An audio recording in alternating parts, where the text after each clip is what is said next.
What's going on, everybody? CaptainRoBear and crew here for Tyranny of Dragons, episode 15, freshly minted, chapter 4. For the first time and only time. Yeah. Welcome to the Mondayest of Mondays, everyone. Mm-hmm. It's been a Monday. I knew people were going through it today because the Discord was quiet everywhere. Private channels, public channels. And I was like, hello, McFly, is anybody in here today? Like, there was nothing going on except for a handful of like, I'm sorry, I'm not going to be there today.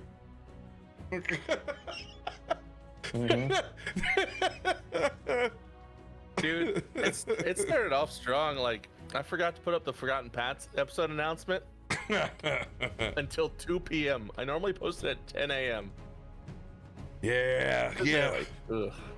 And when I went to see that RoBear was still live on YouTube from last night, I was like, something's going on. I couldn't get the stream unstuck. Dude, I had a Sunday where everything I touch turned to literal shit. And I was for every step forward I took, I was taking 2 steps back. Eventually I was like, well, you just got to give up. And like, I didn't even sleep in my own bed. I did the angry sleep on my couch. Cause I'm like, I'm just frustrated right now. I can't get anything done and I'm trying. Yeah, it's been like that. Yeah. But hey, we're here now. We killed a dragon and we get loot for it. And that's all that matters. That's right. It makes me happy. Yeah, you know what? Loot is gonna make me happy. That's true. Appreciate hanging out with you, Chad. You guys are great. Yeah. Ted, kick us off with announcements before we go make some polls, dude. Yeah, don't have much in the way of stuff out at the moment, so I'll just say it looks like we're gonna be off on Wednesday as far as Phandelver and below, unfortunately. The party is in like the literal last combat of the pre-written adventure, and we get the message today like, hey, I don't think I could be there on Wednesday. And I was just like, I just forgot I said I was gonna do something. I'm gonna be there. And I was like, all right, cool, everybody hates you now. But because it's like, yeah, dude, you should just killed him. I mean, I was close. I was so close. So close to 30 taking his points brain. away from eating his brain. 30 points away from that mind flayer eating his brain. He could have re-rolled. I know. I guess. Yeah. Well, it turns out this mind flayer re-rolls 1s and 2s. Well, I need somebody to die so that my character doesn't die. So I get it. He's got to be here. Yeah. I mean, he'll be targeted. I mean, no, we don't do that. Anyway,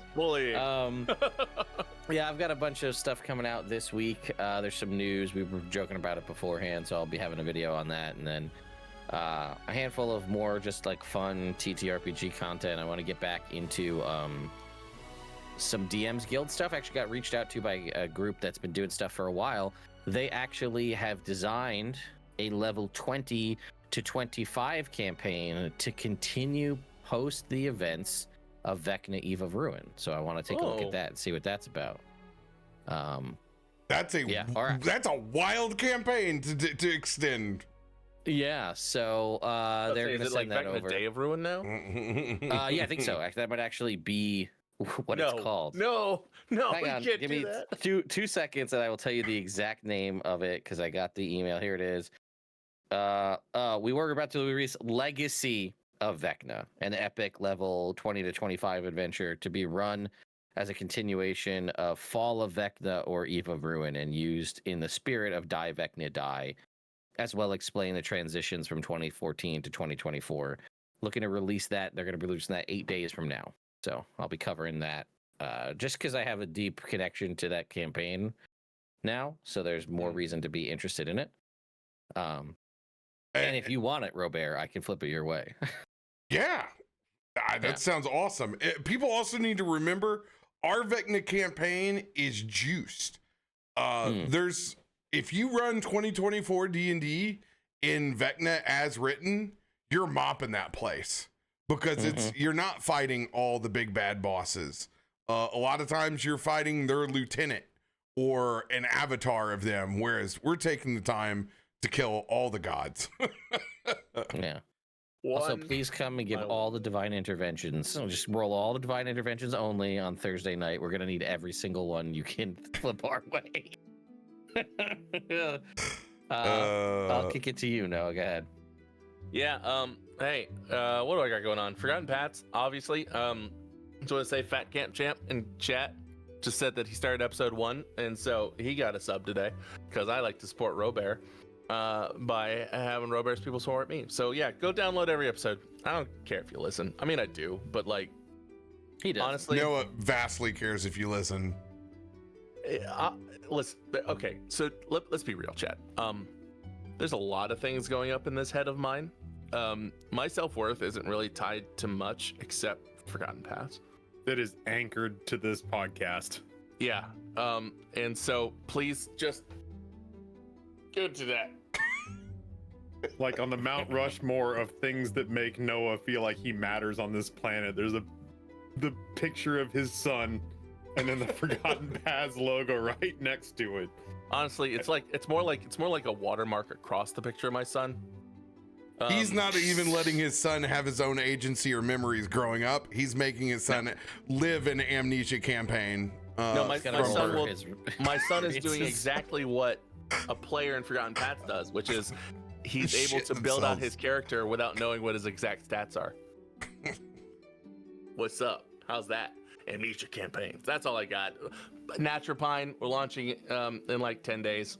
I'll have more update stuff for you guys on Monday next week. That's it. I get to see RoBear next week. I'm really excited. It is in a week, isn't it? Yeah, baby. Oh man, I'm so old that after we finish up in Memphis, I'm going to Nashville to watch Cake on Saturday. Oh, that's gonna be awesome. They are going the distance. They are going for speed. Wait, are they actually playing? Yeah, dude. My buddy called me up. He's nuts. like, dude, I grabbed 12 tickets for Cake. He was like, I don't even care. He's like, we're doing this. I'm like, I happen to be in Memphis. I might have to go, like, because Aaron's coming with me. By the way, RoBear, I'm supposed to ask you while I've got your attention. Sometimes you do things at St. Jude. Sometimes you get sleep in or something like that. There's an incident last year where people slept in and missed tours. If you do sleep in and miss a tour this year, would you mind babysitting my child? One, As long as your child drinks Voodoo Ranger. I don't know what you're talking about. Two, I don't babysit my nephews, let alone your kid. I love you. I will definitely entertain it and fart and smile in its general direction. Good, that's what we want. He might get confused between me and you. Uncles don't, or what? No, it's pirates don't change diapers is my favorite kids book that I read to my nephews every once in a while. It's true. Can you bring it? Anyways, that's cool. Sorry, A couple more years to be more impactful. Yeah. Hey, Ray, what do you got for us? Oh, that's right, folks. Ray's not going to be here for the next 3 weeks. You won't be able to tell because the same screen's going to be up that's been up since we essentially started. But Ray's here with us in spirit, and his loot pools, I promise you, he'll get to make them when he comes back around. So fear not. Amatti will definitely get his loot. But we can just work under the assumption that Ray says, I hate you pasty white MFers, and then he hit the door and he's just not coming back for like 3 weeks. Yeah. He's going to have to live with that reality. Just officially over us. And finally, last but not least, we have Taffy. I would let Radio sub in and just make up stuff for me this week if he wanted to, if he was here, man. I don't know. I took a personal day today, man. I was literally in the chair and I had some stuff come up, and I was I was sitting there going like, damn, this is lining up to be the Mondayest of Mondays. Oh. And I was sitting here just going like, I don't know that I can stream. Like, I've got all this other stuff pinballing around that I've kind of got to deal with. And then Twitch goes, it's your 10-year partnership anniversary, down in chat with like the little button to like, people are going to know it's your 10-year partnership anniversary. And I was no way. I was like, I'll address that tomorrow. I was like, we're not going live. I'm not in the headspace to try to like be celebratory today. So I guess Yo. it's my 10-year partnership anniversary today, and we'll actually celebrate it tomorrow. We'll see what the future holds and what we do with that. A decade of decadence. A decade of dodging real work, for sure. In my world, I knew my Monday was effed when my father showed up at my house unannounced in the middle of my DM prep, and I immediately go, well, this is done.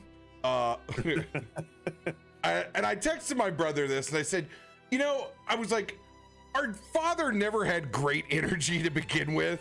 Like, he's Daniel Boone. Like, he was a man of few words growing up, and like got more communicative later in life, and we were happy for that. But I'm like, man, we can just tell that like he just came back from Florida, and you're just hanging out with other bitchy old people, because he just brought bitch ass old person energy into my house. And my dog who thought like you know, his dad was coming to pick him up to take him to the lake, he thought ice was here, so he's like, I'm fucking out of here. He's like, I'm not going to the lake. RoBear, don't let him take me. Don't let him take me. So he runs up, and he's like, he's on my leg, leaning as heavy as possible, and like my dad's tearing through his mail and claiming he can't find his insurance card. And I'm like, it's there. It's the second page. I was like, can your personality trait not be angry at the world? The world is not against you. Like, the world isn't. Just because you're not adept at like critical thinking skills when it comes to finding your insurance card. I'm like, oh, he brought that energy in. Dude, I went immediately. I got lunch and went to the park and opened up the sunroof. Wow. I was like, dude, I got to get this old bitch ass energy off my fucking body. I was like, get out of here with that shit. I don't need any of that. I'm doing just fine. Dude, cleansing yourself of the terrible vibes has been like the theme of today, is what it feels like. Yeah. So community, here it is. This is it right here. Our D&D. This is the cleanser. This is the final nail in the coffin of the bad vibes. The palate cleanser for Monday, man. The after dinner mint that makes it all better. Until I rolled double nat ones and a giant speech to an ancient black dragon again. We all loved that except for you. We all loved it. We all loved it. You were the only one who didn't really care for that. Really? yeah. We're all pretty well down for it. I'm still salty at my dice. The rest of us found that very entertaining. You have a long way to go in these games. So there's so much disappointment left. Yet so much to conquer. It felt very much like you did the lawyer thing. You got up, you gave your closing arguments, and then judge is like, screw this guy. Like, yeah. And then at the end, my client was like, yeah, I killed him. I was like, come on, man. You can't handle the truth. Did you expense the lap dances? Just to watch him bleed out, Your Honor. I don't know what my lawyer's talking about. Did you expense the lap dances? You're goddamn right, I did. Your Honor, no one here is saying my client is a perfect man. Yeah, I killed him. God dang it. You in marketing lay under the comfy blanket of revenue. You're literally killing me. If you guys ever need a good chuckle, it is an ancient YouTube video that they did for the salespeople of AstraZeneca way back in the day. So this is Cocaine Cowboy Pharmaceuticals sales set to a few good men. And let me tell you what, it delivers. Yeah. But we need to pick up where we left off last session, as you guys have vanquished an ancient black dragon in its own damn lair. A cacophony of crits that has led you to literally sending that dragon back with its druids of old, concluding your adventure into that black dragon hatchery that was really an ancient druid grove.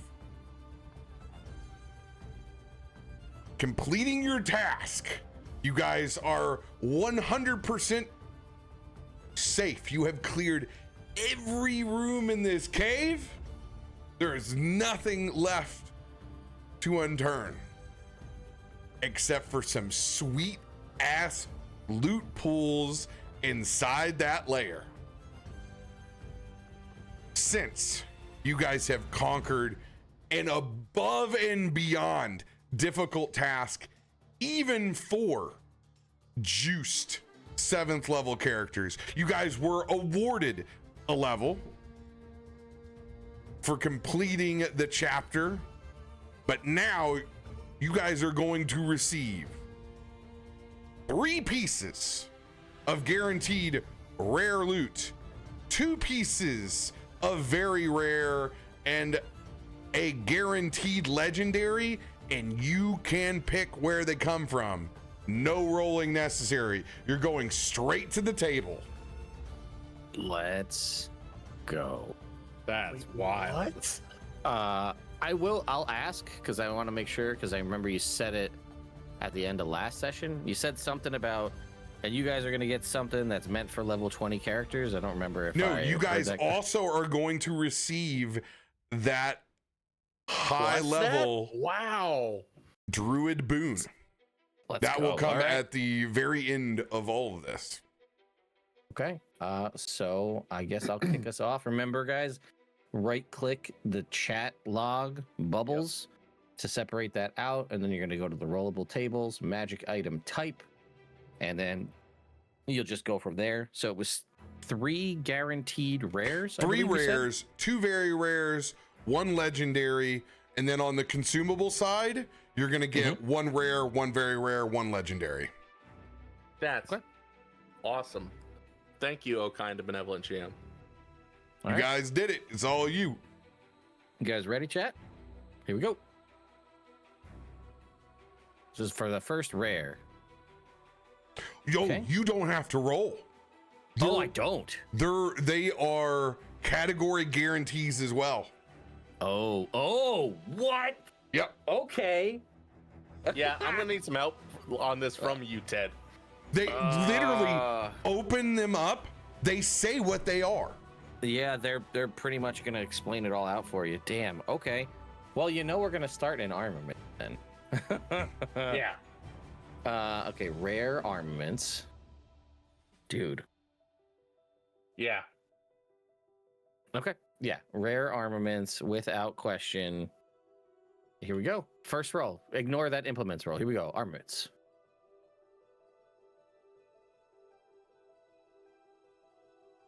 Okay. 88. Of wounding. If there was one more trait to find, Let's say. my man's found it. Wounding. The target takes an additional 2d6 necrotic damage. Ooh, Unable to gain hit points for an hour. Let's make a I'm even con going to be save. able to keep track of that. That's wild. Must make a con save or not be able to take hit points. Okay.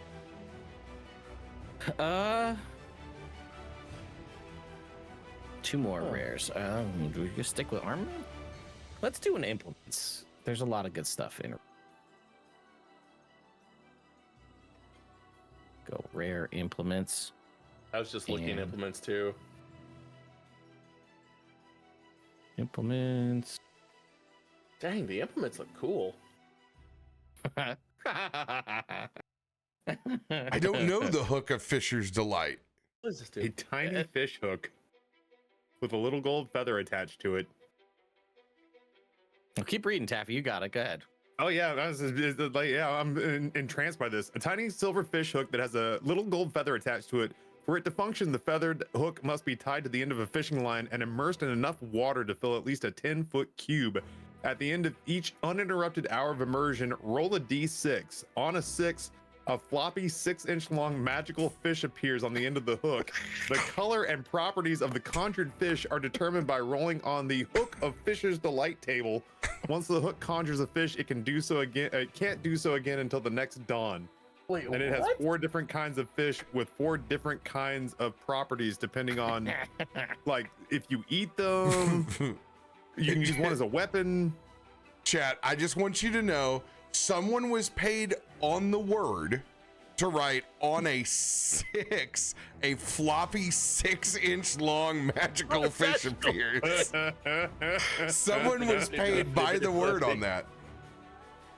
That's amazing. Well, if you get that magical gold with silver striped fish, it provides a day's worth of nourishment for one creature and gives them 2d10 temporary hit points for 24 hours. Okay, 2d10, nothing to sneeze about. That's dope. My favorite is the yellow with black stripes. It can be thrown 120 feet, and if you hit them, they must make a DC 15 strength save or be knocked prone, and then the fish disappears. Honestly, I like the 15 to 18, which is the blue with white bands. When the fish is released from the hook, it squirms free, sprouts wings, and flies behind you singing. That's amazing. Holy shit, You know what? I don't know what feels more country boy than a magical fishing hook that anywhere there's 10-foot cube of water, you're just like in a well, like a fountain in the middle of like Baldur's Gate, and you're just like, whoop, I need an hour, boys. I'm going fishing. Crimp that right on your tractor's supply company hat. I was about to say, would you get super mad at me if I asked about that one, Ted? What do you mean? Can I borrow it? No, man, this is mine. Get out I of want here. to borrow it. I want to go fishing. No, man. You can go fishing. You don't dragons to need fight, a magical lure to go fishing. Yeah. That's fair, actually. All right, and let's go. Do implements again? Yeah, let's do implements again. We'll save the other ones for armaments. All right. Here we go. Rare implements. Last rare. Dub 4. Wayfarer boots. Okay. 10-foot movement speed increase. Advantage on survival checks.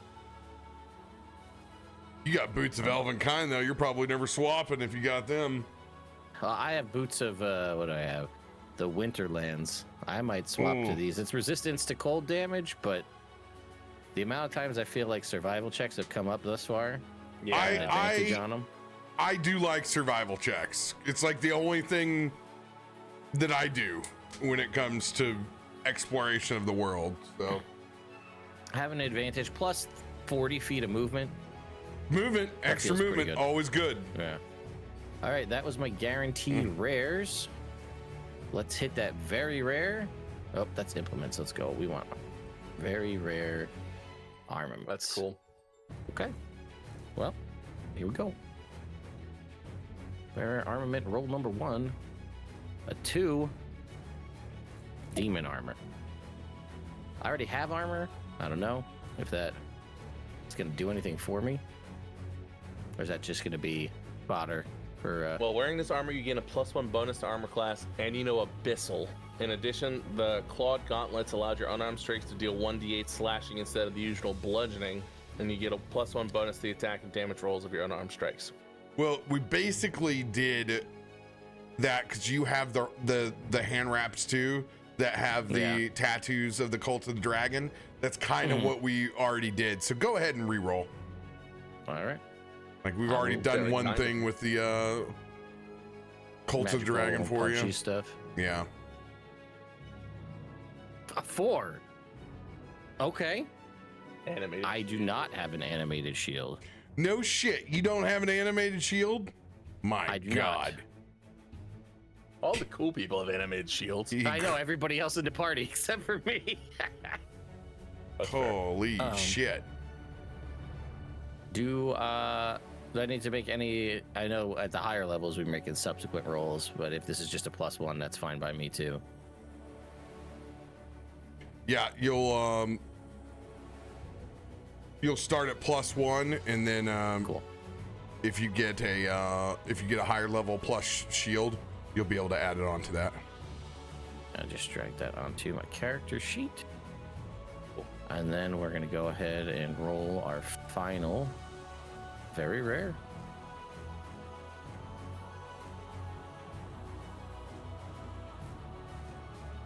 Oh, one away. My God, he's found another property. What is this? Oh, that's cool. I'll read that Almost. if you want me to. What? Yeah, You can, go ahead. add Read your, it. you can add your Constitution modifier, minimum +1 to the damage rolls of attacks made with this weapon. It has a carnelian engraved with the blood rune. If you target a creature with an attack using this weapon, you can invoke the sword's rune, causing it to flare with crimson light and infusing your attack with bloodthirsty precision. You then spend and roll one of your unspent hit dice and add the number roll to the attack roll. Oh my God. There's another use for hit dice. That's cool. You can choose to invoke the rune after rolling the d20. If you hit, you can spend and roll any number of your unspent hit dice and add the total roll to the weapon damage. So you can burn all of your hit dice. Yeah, we need a lot. So I will probably come up with a ruling of just how many of these properties that we can That stack is fair. now that we That is fair. have the full list. Yeah, Mhm. fair. And let it expand like over time. So basically treat it like you would gym slots in Diablo. Got it. That's cool. So hold these and then I'll come up with a ruling for it You got it. and how we're going to progress That's that. Boots, we have hook. There's a quick note on the animated shield. It said it was a +2. Yeah, we're saying it +1 beyond that. Oh, sick. Okay. That was all right. Let's do our legendary Where are you going Armor. for legendary? armaments. Obviously, we want like, Thank you, boy. we want the Vorpal Blade, right? That's I the love goal. that for you. That's the real goal. But for Storm Giant or Cloud Giant, one of the high strength belts, right? That would be the other one. Mhm. All right, here we go.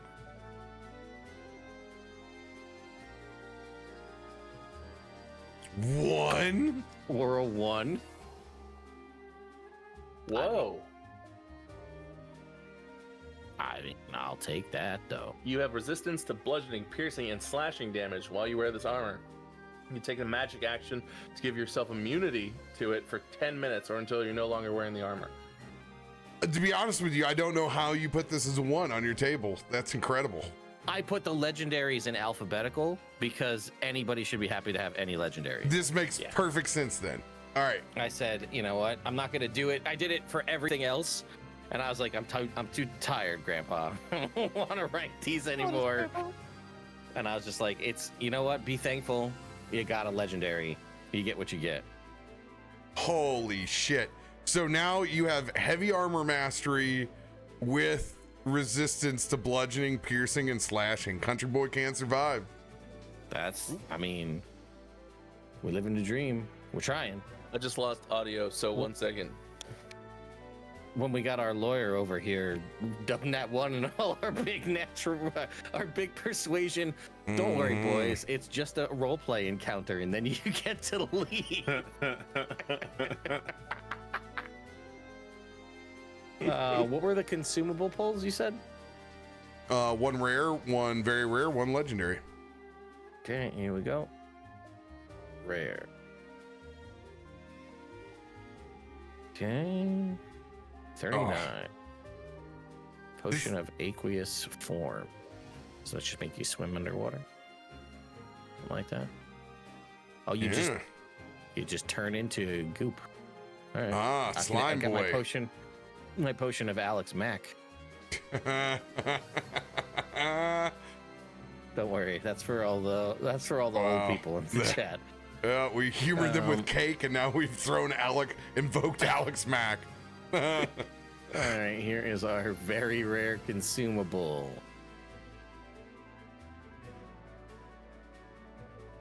$66. Whoa. Okay. We love that. Potion of Supreme Healing. Let's go. And then you said 1 legendary, yeah? Mm-hmm. All right. There's a lot on here. What are we gonna get? 18. Get big. Oh man, let's go with grow to a huge size and get double your hit points. Double your hit point maximum, and if you when it ends, it turns into temp HP. That's wild. We'll take that. All right, I am done, boys. That I guess Noah, it's you. Yeah, I actually missed that we also got consumables too at the end of that. So that's all right. I think I'm going to start off with rare with I think implements. Ted, yeah.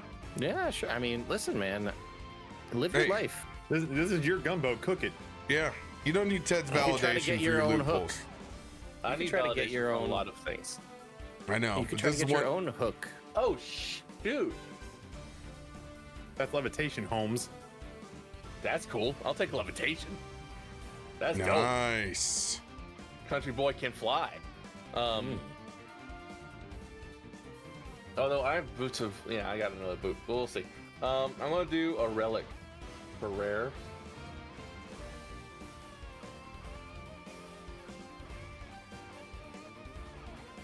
Oh, that's very in character too. Well, there you go. This size charm is made from a bundle of dried plant stems wrapped in silver thread. Hung on a leather thong, it's typically worn around the neck or attached to a belt. It has 3 charges. While you bear the charm, you expend 1 charge and as an action to cast Speak with Plants. Country boy. Getting them fake Advantage codes. Yeah, well, I mean that's like that really tracks. Yeah, that's on brand. I think we're gonna do Arcana for the last one. That tracks. That's a good one. Arcana. I love rolling loot in the RoBear campaign. This is so much fun. Everybody should I roll don't know loot. that I'm. Tables are out there, guys. Ooh, Inspelled Staff. Question: Level 3. do you have a staff already that is inspelled? I have the Silver Talon that's in staff, and But you don't have a Inspelled. staff. Okay, cool. I've got a cane and a staff of flowers. Perfect. Perfect. All right, so you'll need to be browsing 3rd level spells. Yep, I Once gotta you- write that down. Once you let me know, I will create the staff. Let me quickly write that down so I don't forget. Level. You can just drag that onto your sheet and then come back so you have it. Yeah, Yeah, like well, I'll but fix. on the sheet. If I drag it to the sheet, it doesn't say level 3 on the sheet. So as a quick note, yeah. Mhm. All right. 2 very rare. Mhm. I'm gonna go. You know what? I'm gonna go with implements again. Yeah, it's solid. All loot is good loot, That is very true. dude. They're Got a cooking barrier euros. tattoo. Oh man, barrier. Oh. What does that do? I think the very rare is just it's basically puts your AC starting at 18, something like that. Yeah. Oh, it says I can't wear armor, but I have a base armor class of 18, and I can still use a shield. Produced by Special Needle. Oh, that's so cool. So I basically, if think I get rid of my ultimately- armor, then I have a base class of 18. Here's what I'm gonna do Yeah. with this. We're gonna give you a barrier tattoo, and we're gonna give you basically a instance of shield with this. Oh. So let's give you a we'll do kind of how we do Inspelled. We'll give you three uses of shield with that tattoo, so then you can get some actual use out of it. That's fantastic. Okay, cool. So yeah, it'll just be a shield tattoo, essentially. Yeah, I should be able to I put love that. yeah, I can do this. Put cast spell on it, or enchant. Yeah, I should be able to do this. It's dope. Hell yeah. I love that. That makes me very happy. Thank you. I'm gonna go very rare with Arcana. Fair. Oh, cool. Amulet of the Plains. You take a magic action to name a location you're familiar with on another plane of existence. Then make a DC 15 Arcana check. On a successful check, you cast Plane Shift. Mhm. If I fail, a lot of other things potentially happen. Yeah, don't do that. Yeah, don't fail is what it says. Welcome to Planeswalking. Mm-hmm. Holy crap! I'm a Planeswalker now. That's cool. That was 2 very rare. So now I'm on my legendary. This is tough. I kind of want to go for legendary with relics.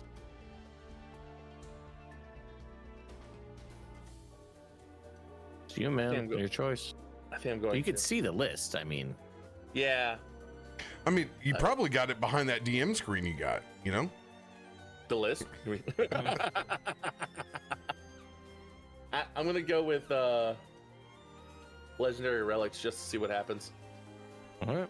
Some classic items in there. Whoa.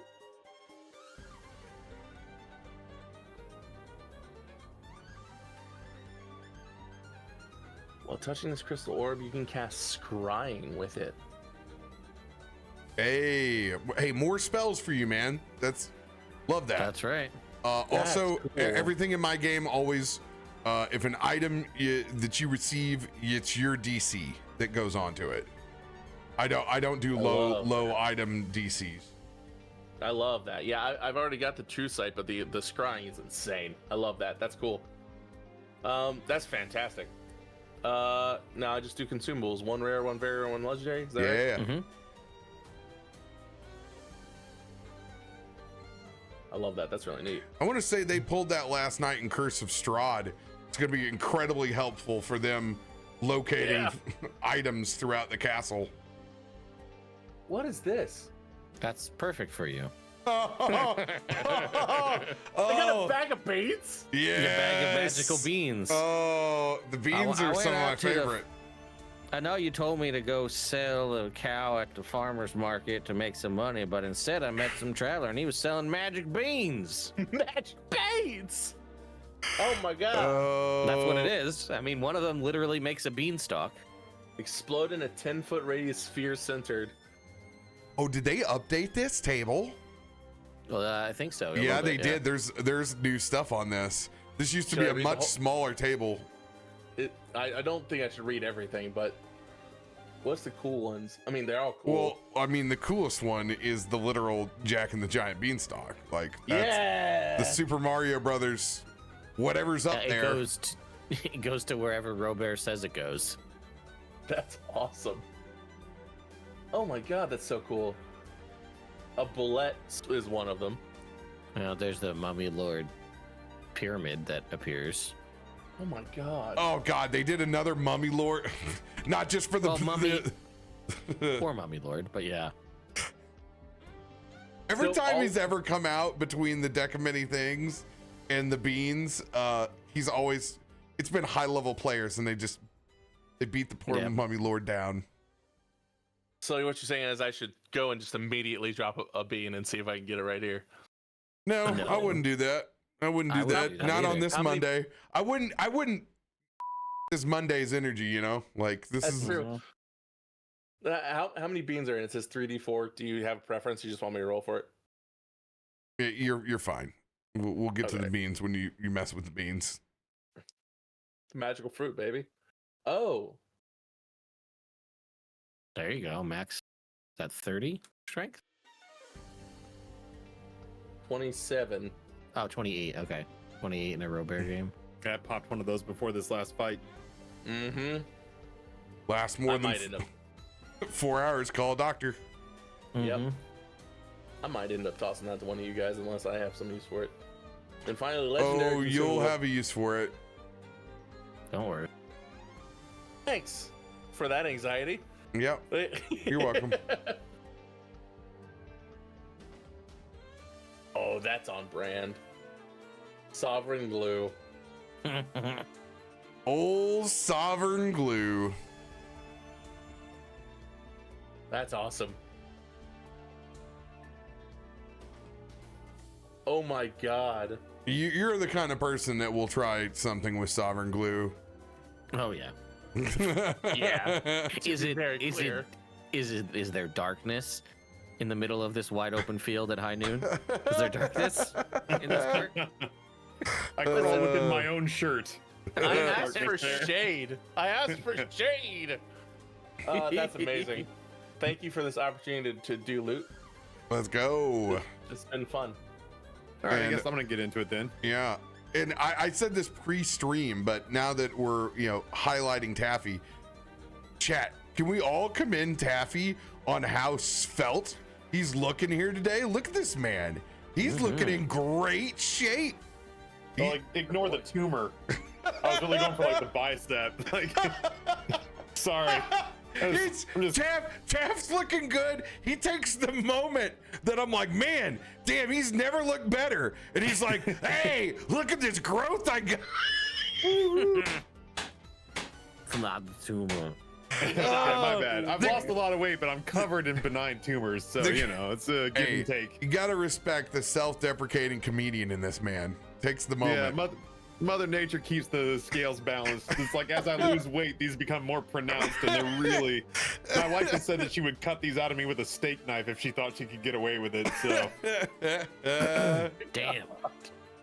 yeah, it's that was one of those days where I was like, "You love me, with or without these, right?" She's like, "I'd cut them out with a knife if I could." So, I think, and thank you for the compliment. I appreciate that. I've worked very hard since October to lose weight. So Looking good, dude. Keep her up, baby. yeah, I've got until May 11th to lose another 10 pounds, and if I do that, one of my viewers is going to make a mortgage payment for me. So we love doing things out of petty and principle versus actually I've been changing our trying to do this lifestyle. for 5 years. Somebody turned it into a competition. I was just like, I'll lose 50 pounds. I'll get down to 50 pounds. What are you messing with me? Like, This is the man that would walk from National Arbor to the Mohegan Sun in Connecticut if he needed to. that's honestly, if they told me they had like a free stack of like $100 worth of free chips, if I just walked to the Mohegan Sun from National Harbor, I'd be like, well, put on my dry socks, I guess. They're wool. It's fine. I'll make it. I've got compression socks. It's gonna be great. Just you I and can listen to audiobooks on the way. a hotel bought pair of Uggs. Oh, shoot. Let's go. All right. First rare roll. I'm gonna go after a relic. Let's go.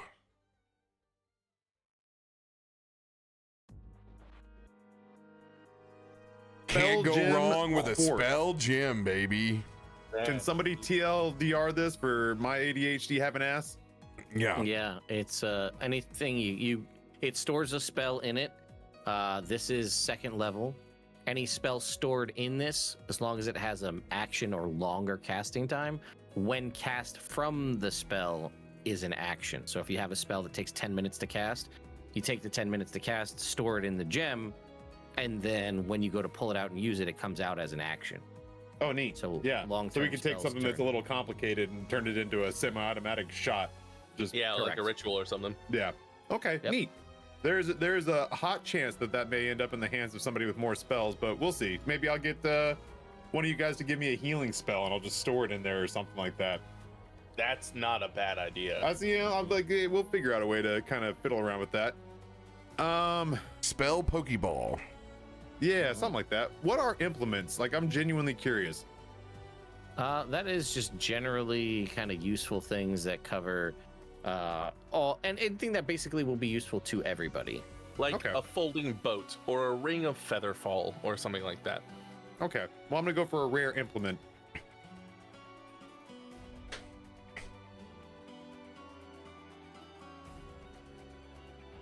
Whoa. Okay. Figurine of wondrous power. And I've put in all the options in there. Oh my god! So I got to pick one of these. Or roll. I don't know how RoBear wants to handle it. Yeah, we can roll it. I We're don't gonna mind roll a 1d8. If you roll 8, it's your choice. that. Okay.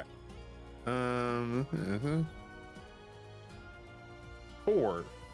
So that'd be ivory 1, 2, goats. 3, 4. The goat ass. Why do I keep getting the ones with the long descriptions? The goat of terror, riding goat. Traveling. The goat. goat Oh of my god, this traveling. figurine can become a giant goat for up to 3 hours. The goat can't attack, but you can harmlessly remove its horns and use them as weapons. One horn becomes a +1 lance, the other becomes a +2 long sword. Chat, look at this. Look at this. This is That's so silly. Oh, holy shit. Oh my god. That's funny. And then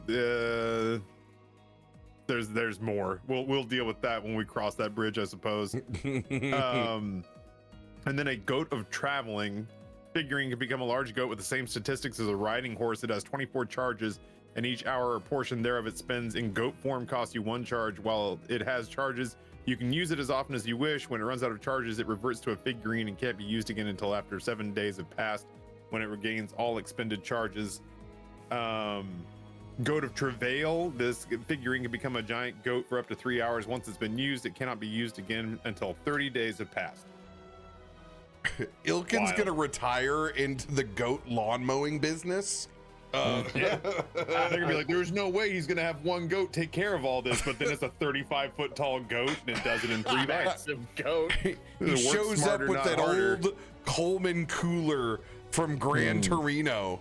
That's just amazing. stacked with cold beers to the brim and just sits there in his lawn chairs. The goats take care of everything. Those goats who do that job are awesome. I watch so many TikToks of those. They're so much fun to watch.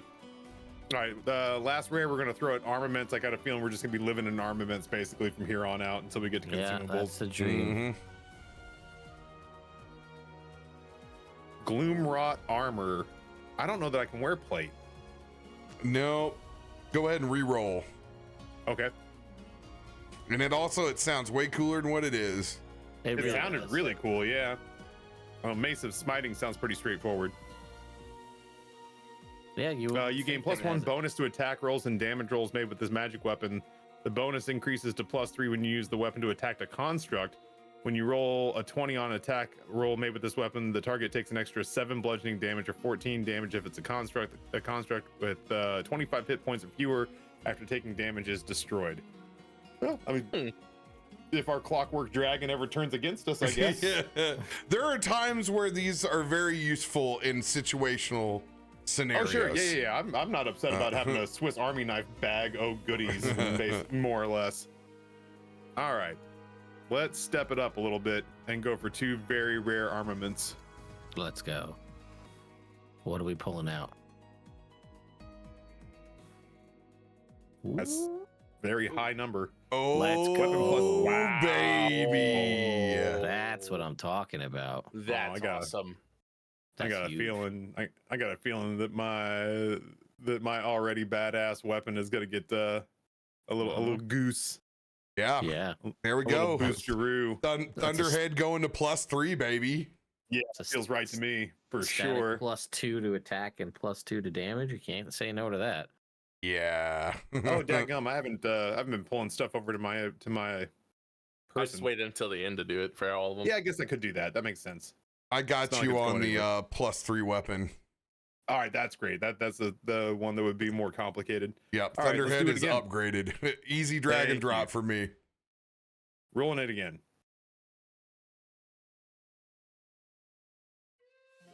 Enspelled weapon level 4 spell.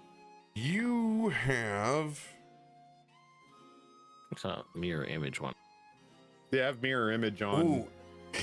You have a 2nd level. You can put a 4th level on instead. Then, I think let's do that. Yeah. The That's 4th level solid. mirror image. yeah. It wasn't useful in the dragon fight because it had blind sight, but it will be useful in fights going forward. Keep me Yeah. from spending every fight unconscious. Well, I mean, here's another one, right? So it's an enspelled weapon. So you could obviously bump that up to 4, but you could put on something like Death Ward in there. Yeah, let me kick Yeah. around. Let me kick around what level 4 spells we could stick on there that would be juicy. I am very open to suggestions. All right, What about a legendary armament, eh?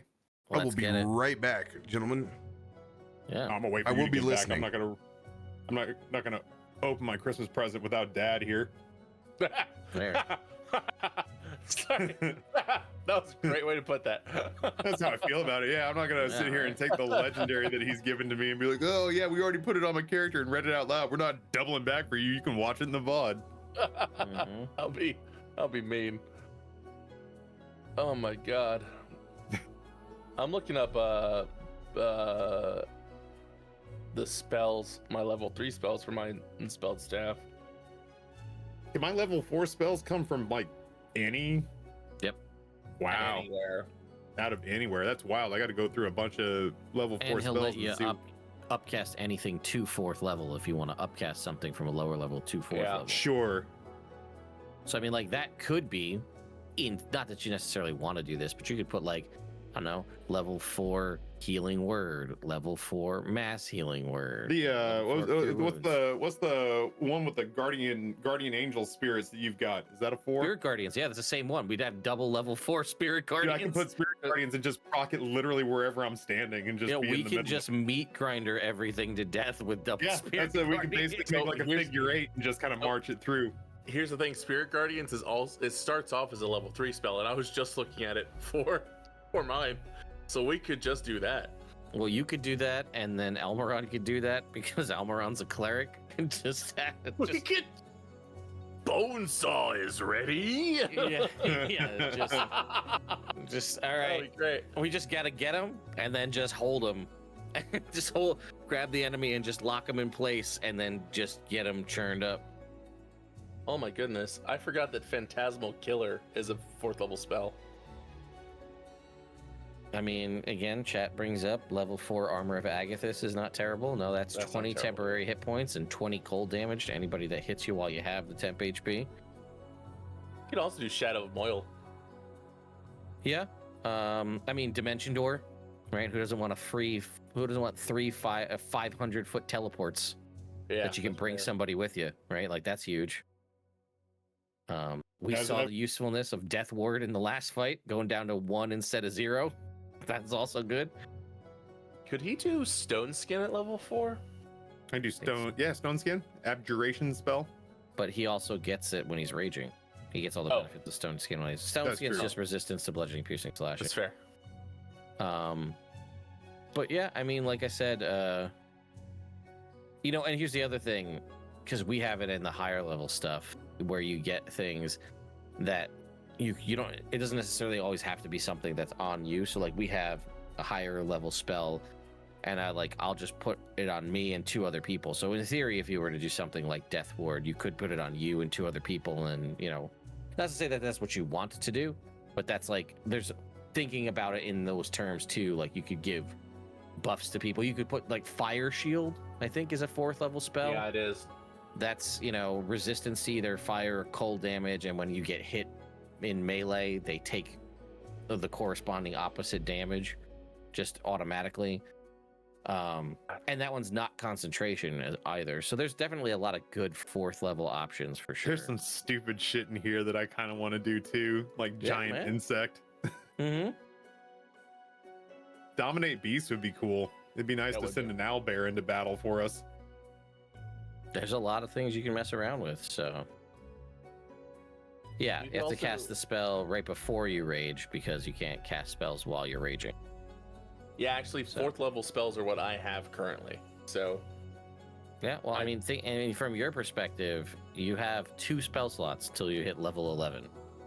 So whatever you could do to have more spell slots without having to expend the ones you have, yeah, more usage more frequently, right? Like, you obviously have the free Misty Steps from being Archfey, but anything you can do to lighten the load of spellcasting slots. yeah. Yeah, dang, fire shield would be good. I could get myself hard to hit, or at least painful to hit, and then run in. And you can do that ahead of time, yeah. And that's, I think, 10 minutes, too. The duration, so it'll get you through a whole combat easily. So I was just Ice looking storm would be kind of wild to hit an area before I jump in.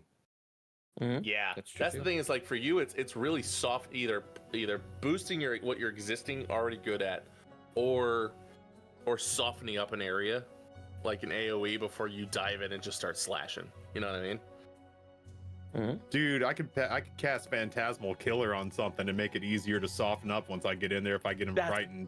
That's what I was saying. It's Phantasmal Killer is fun. Yeah, Phantasmal Killer would be a gnarly one. What is it? I gotta remember exactly what it does again. You tap into the nightmares of a creature you can see within range and create an illusory manifestation of its deepest fears visible only to that creature. The target must make a wisdom saving throw. On a failed save, the target becomes frightened for the duration. At the end of each of the target's turns before the spell ends, the target must make a successful wisdom saving throw or take 4d10 psychic damage. On a successful save, the spell ends. Yeah, That'd be a nice way to soften something up before you run in. yeah. You can just Freddy Krueger him, man. Well, I think you might be looking at 2014 Phantasmal Killers. 2024 is a little bit better. Really? So it's a wisdom saving throw. On a fail, the target takes 4d10 psychic damage and has disadvantage on ability checks and attack rolls. Most notably, I'm it is looking at old not stuff, frightened because things that are immune to frightened can be affected by Phantasmal Killer in 2024. 2014, if you were immune to Oh frightened, yeah, I'm you were looking at immune an to old it. list. So, Wow. I'll have to fiddle with that this week. but either way, it does basically what you're saying. They just take the damage initially on a fail, Yeah. and it doesn't type it as frightened, so it's better off. And then for the duration, they make the wisdom save at the end of their turns, and if they fail, they take the damage again. So I decided I couldn't unwrap my Christmas present if you weren't here, Dad. So we waited on the legendary pull. I was listening the whole time. Okay. All right, here we go. Oh yeah.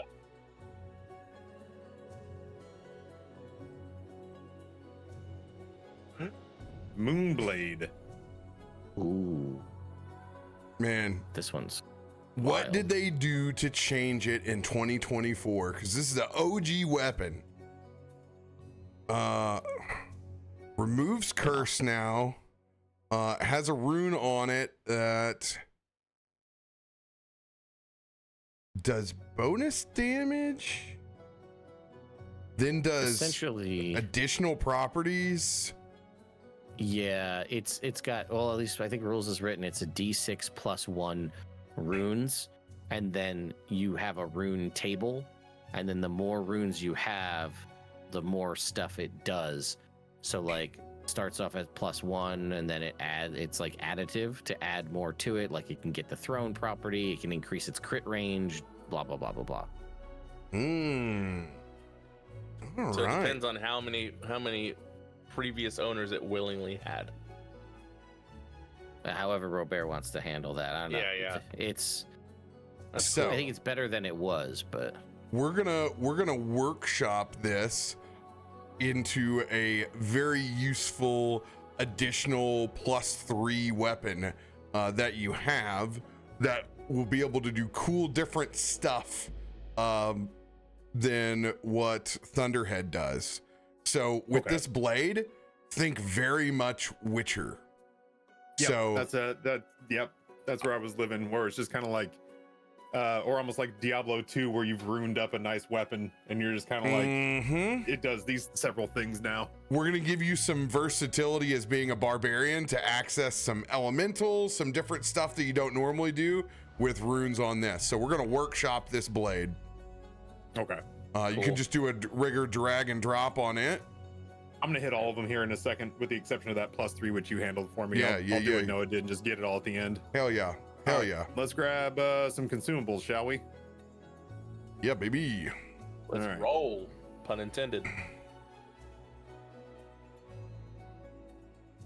This feels like Holy it should shit. have gone to Noah's character. I'll trade you. I might take your potion of giant strength. Let's talk about it. Yeah, we'll talk about that. Yeah, because Hot swap. yeah, we might that might be in the cards. All right, here's the very rare.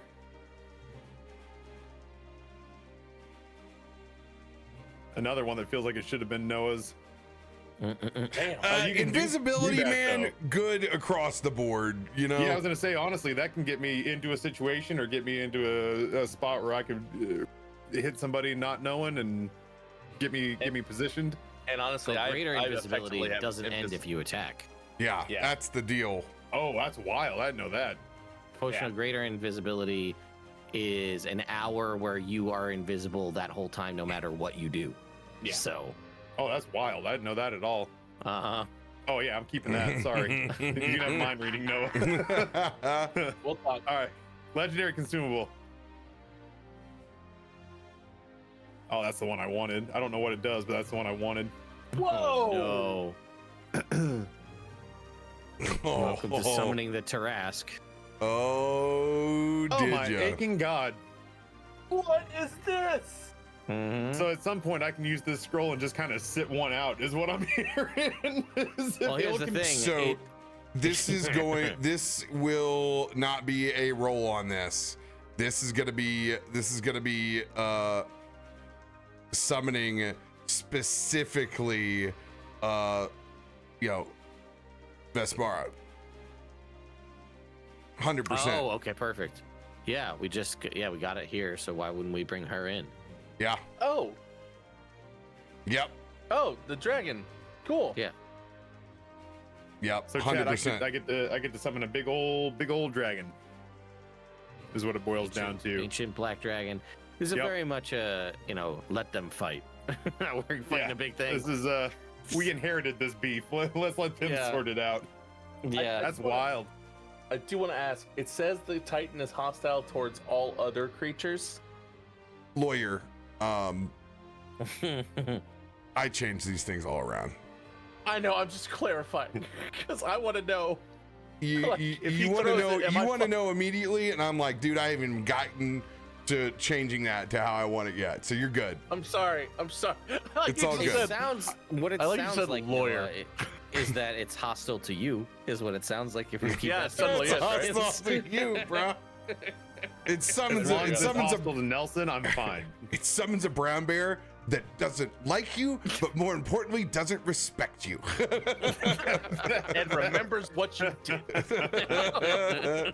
Oh shit! A bag of ham. I don't know, boys. It's just a bag of ham. Just a bag of ham.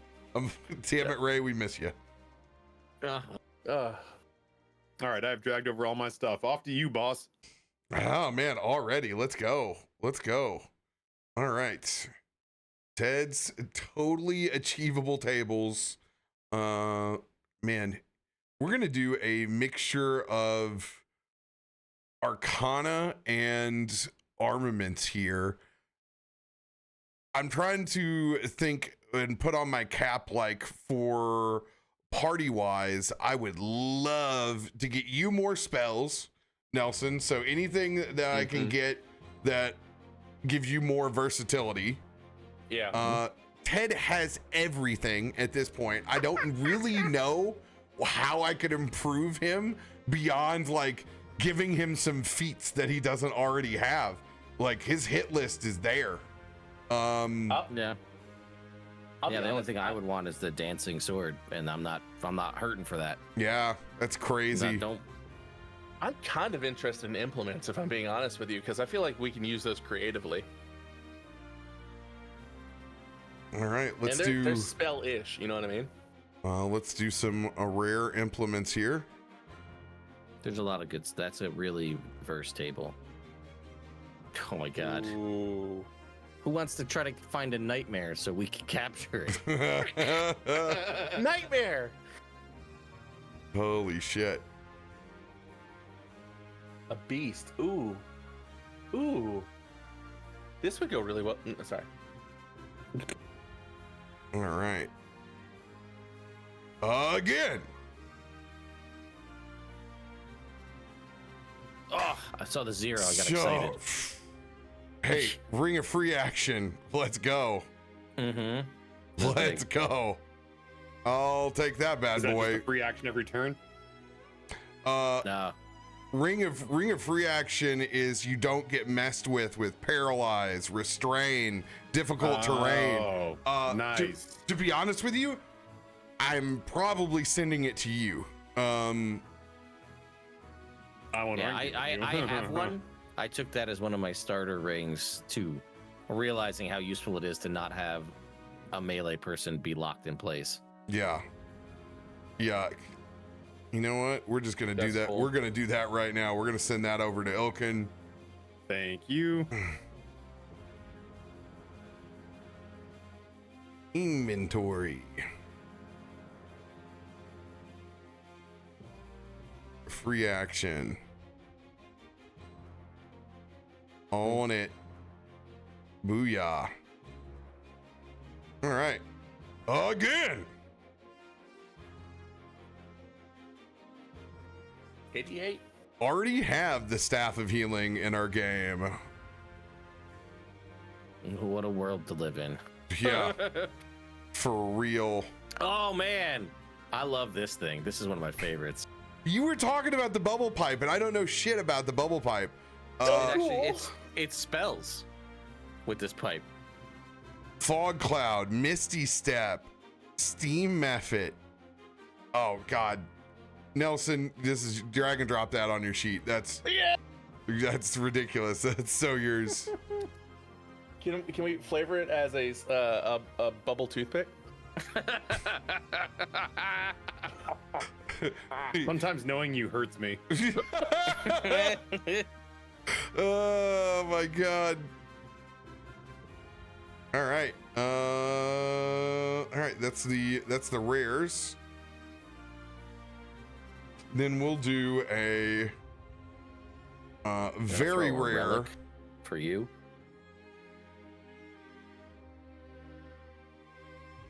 Do I want to roll a relic? I mean, it's more cleric coded than anything, but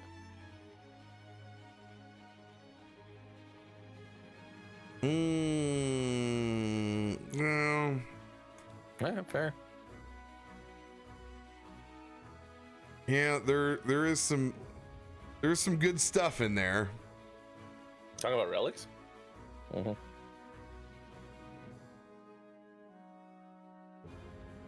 Yeah, I think, like, I don't know. I liked rolling implements and relics because we really haven't tapped that very much.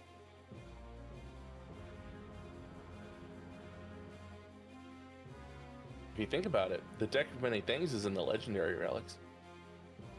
It's also in the legendary It's in the legendary what? Arcana as well. Taffy just wrapped one campaign that had deck of many things in it. Mm-hmm. What about very rare implements? What do we got here? All the books are at the high level. The stat books. And the Ioun stones. Oh, look at that. Look at that. Look at that. Let's just do it. We're just going to keep doing implements. Do it. That's a pretty safe bet to generally help everybody. 80 trait. Oh, that's cool. I got one of those already. Ring of Regeneration. That'd be a good one for Vaknor or Ilkun. If it worked in combat, I'd say yes, because this is the traditional one where it works every 10 minutes, which never happens in a fight, you know? Mm-hmm. Yeah. Mm-hmm. Unless you tweak it to be the Baldur's Gate Ring of Regeneration, which is Ring of Combat Regeneration, G3, which is a D4 hit points every turn, I think, something like that. Oh. That's more useful, but it's a cool ring, but it's like when you have 10 minutes, you often have a short rest, I feel like, you know what I mean? Yeah, we're going to definitely Baldur's Gate that bad boy. For sure. All right. Another implement.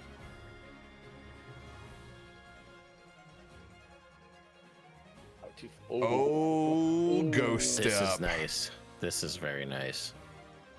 Well, is this the one that's broken? The coating's broken? No. It's not. I can't see it. You can see it. It's some weird Tasha's coating issue. I don't know what it is, but Oh, I probably need to like unlock that for some reason. It's it's probably some sort of permissions that are in there. But yeah, You know what? Yeah, Tasha's items are locked down when you look at Tasha's compendium for whatever reason. All right, so we need to open that bad boy up. All right. Yeah, because you know what? When I grabbed it, I was grabbing it from as a DM, so that's why. That's So I had access to a everything. cool item. That's a cool item. This makes a lot of sense for Almuron having being 100%. That's a very, very flavorful one, man. I wouldn't mind drawing that again to get it, get one for Nelson. As we all go in with those resistances.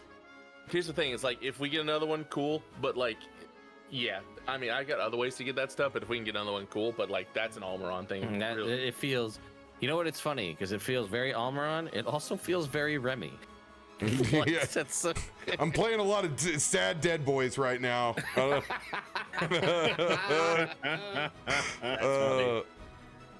Yeah. All right, and let's see here. Yeah, we just did two very rares, and now we're on the legendary. You want to do relics or implements?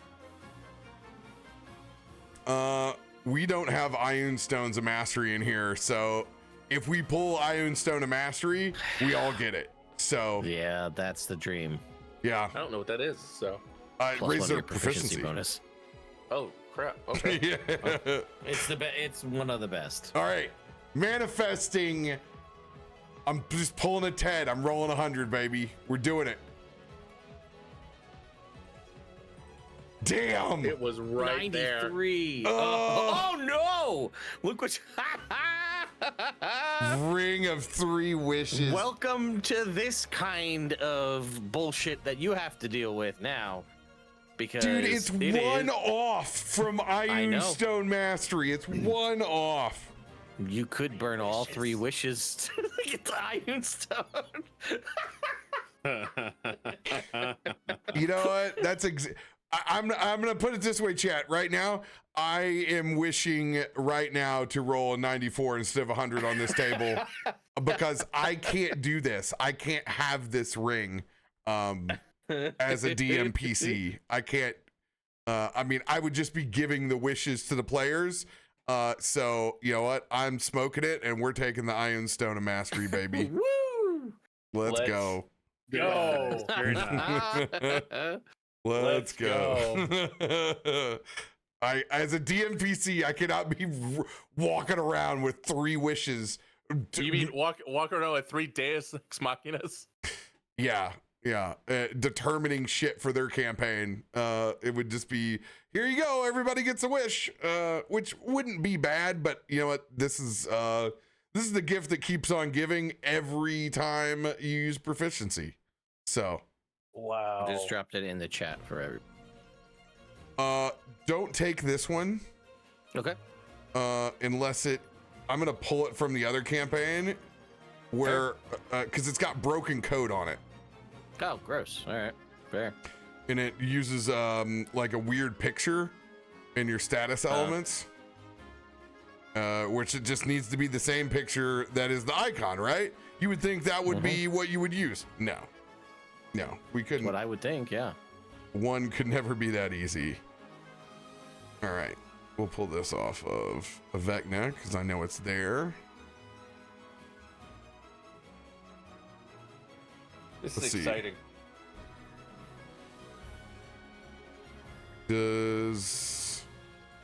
All right. Let me test this out by dragging it on to me first. Effects.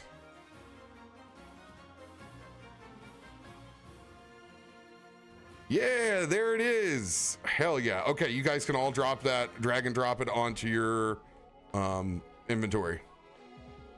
And make sure you turn it on. Let's go. +4 proficiency.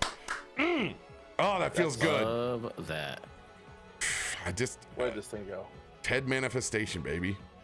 That's what it's all about. Like we said, chat called it out. I'll say it again.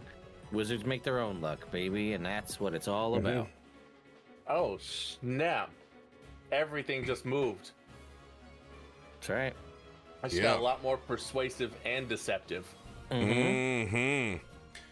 All right, gentlemen, start your engines. Wait, I'm sorry, was that an everybody thing? Yeah, we're all. Yeah.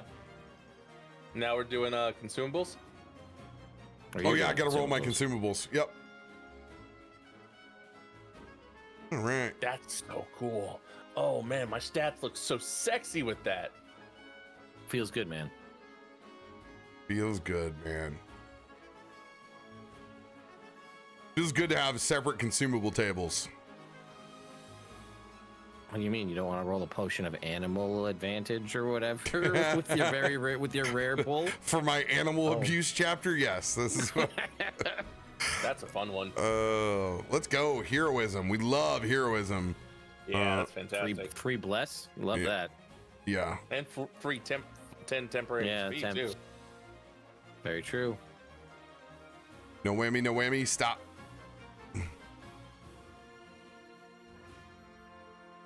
You're sticking around for a long time there. Hey, I'm you not ain't going anywhere anytime soon. Not here for a long time. I'm here for a good time, Chet. Hey, we'll run into somebody who's accidentally aging. D&D loves to throw that in there. It's probably in chapter 4. Hey, and I'm getting big. That's right. Let's go. Big boys. Big boys. Wow. All right, gentlemen, start your engines. Get that long rest on your character sheet. Ow, ow, ow. I like it.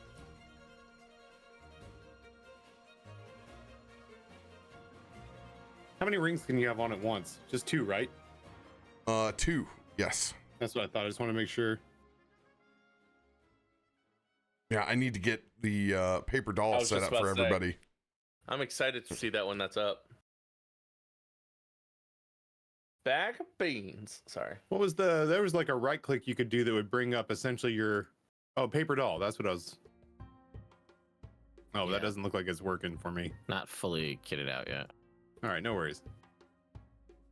Now I got to see if I can. What I have to see is if I can individually dynamically set classes to reflect what their paper doll looks like. So instead of having to be like, hey, here's your guide of what you can and can't, it's just like, okay, everybody is tailor-made. Okay.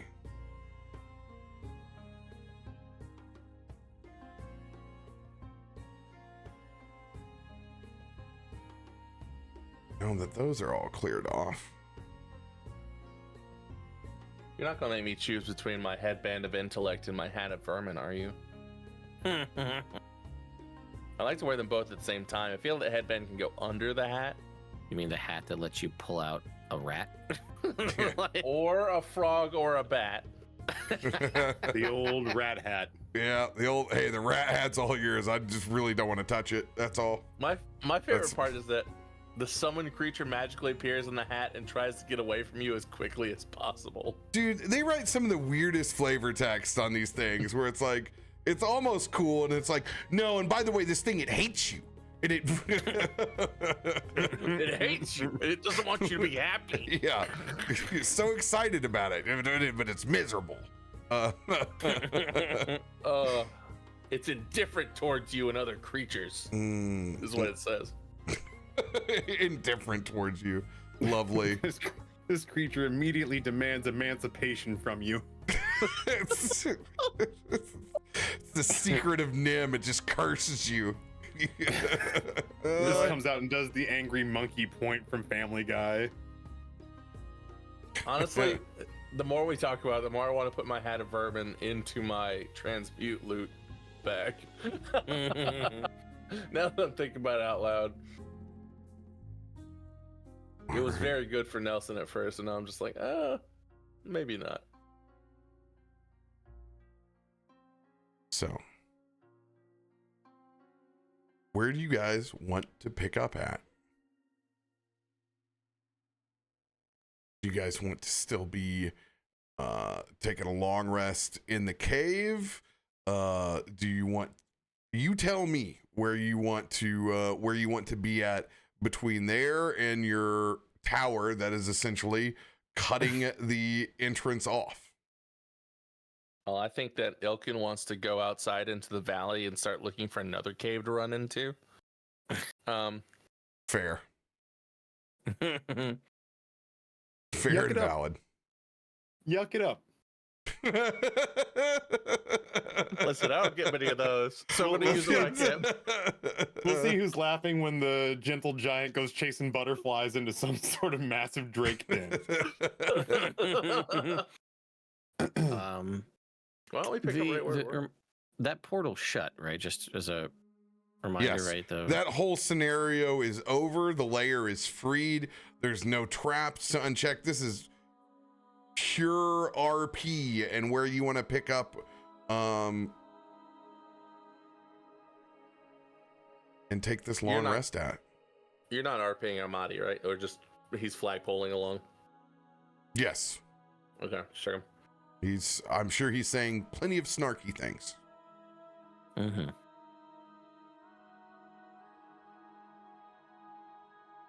I don't really have a preference one way or another.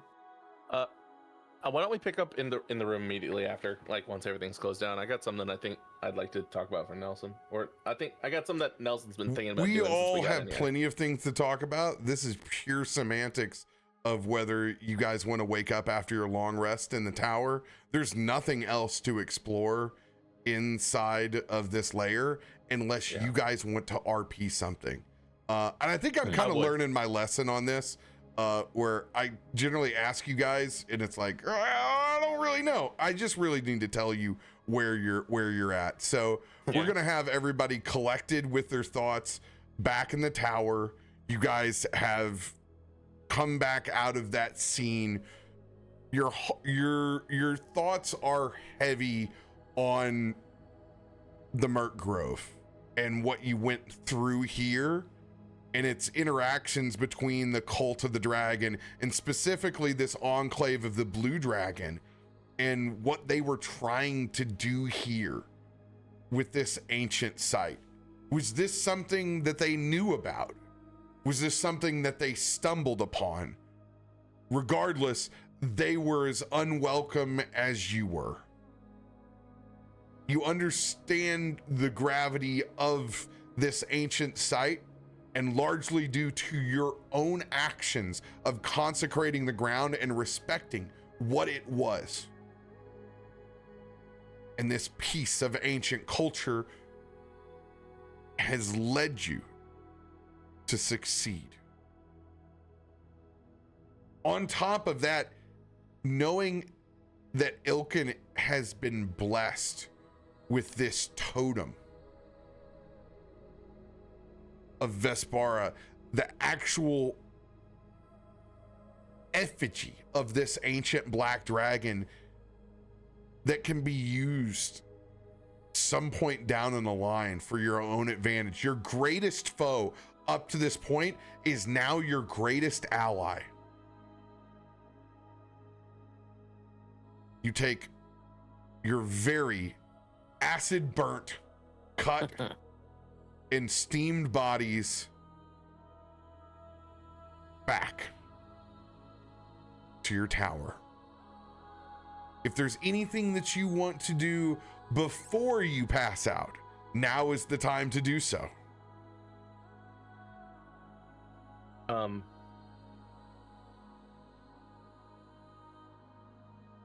No, I'll wait till after. Sorry. Good. All right, you guys have been down here for a long time, pushing through. I need someone to flip a coin for me to find out whether it's daytime or it's nighttime when you guys wake up.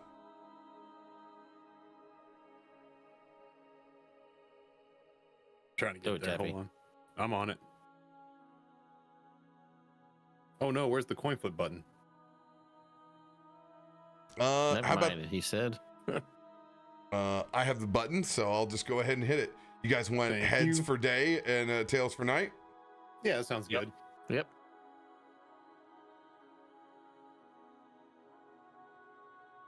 Heads. Waking back up on a normal schedule from your extreme spelunking. Yes. You guys are still in the tower. The mechanical dragon and its controls in Amatti's hands is still there on the cave side, as is a lot of Dragon Claw elite bodies.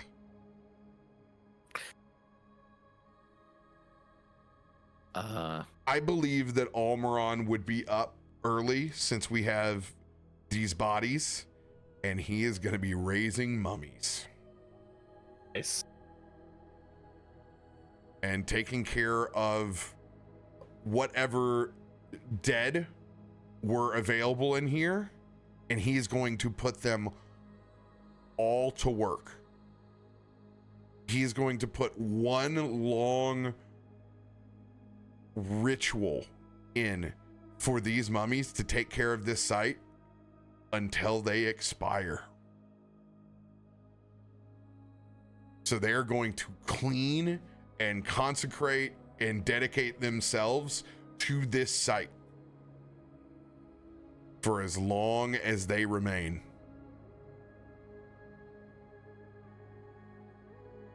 Until they fall apart, essentially. He's a pretty good embalmer. So he's sending them into the cave. Well, we're still on that grove. side of the tower. Yeah. So Yeah. he is dedicating their service to Mert Grove. Kind of waking up and looking out on the tower, I think Nelson goes up to the top and takes a long swig of his corn liquor. And seeing what Almuron's doing, he's going to go downstairs and start to walk back into the Druid Grove, making his way to the site of the battle from the day before. And Nelson walks with purpose, a quiet purpose, into the grove, and his boots muffled, stone around him rising, surfaces worn smooth from the fight the day before, and he gets onto the raised dais where the dragon had been previously, and he sits down and kind of listens. And he removes his gloves and tucks them gently into his belt. He puts his hands down on the dais and he breathes in and closes his eyes, rolls his shoulders back, and then sits up from a seated position into a kneel to align himself, pressing one hand into the ground, spreading out his fingers and listening to see if he hears anything. And at this point, I do want to pop the speak with plants and animals. I know it's deep within the cave, but there's got to be some living thing down there. Oh, we solved most of that.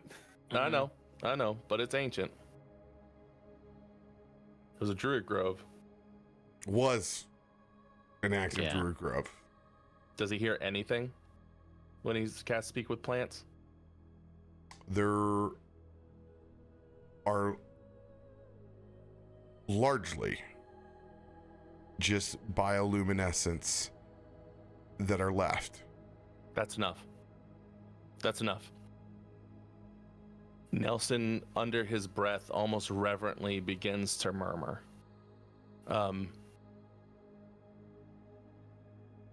These words tumble from his lips, and he begins to speak, and he curls his fingers up, and he casts plant growth, but not your standard overgrowth enrichment. Oh, actually, no, there is. There's that giant world tree inside the nursery. We left a big piece of Yggdrasil down there. Yeah. Yeah, there's a big. That's the biggest tree. thing that is in here right now. And he casts plant growth enrichment. If you're not familiar, all plants in a half-mile radius centered on the point on the range become enriched for 365 days. They yield twice the normal amount of food when harvested, and they grow. And Nelson doesn't command them to grow; he invites them to.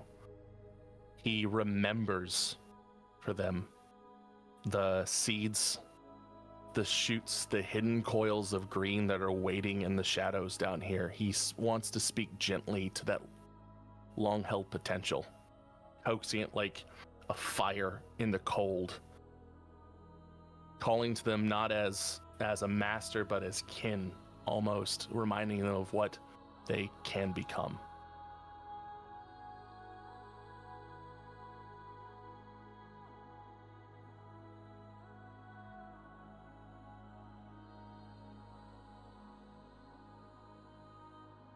How long do you spend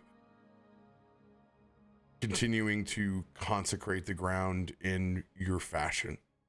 It takes 8 hours. Oh. All right, y'all ready to get going? We just got a long rest. I feel like we did a real good thing. We could just pack this tower up and get Neeson back to where we need to go. We ain't got nothing going on, right? No, Nelson? Nelson? Takes 8 hours, which is why you can only really cast it when you're not in combat. Nelson's like, you thought it was daytime.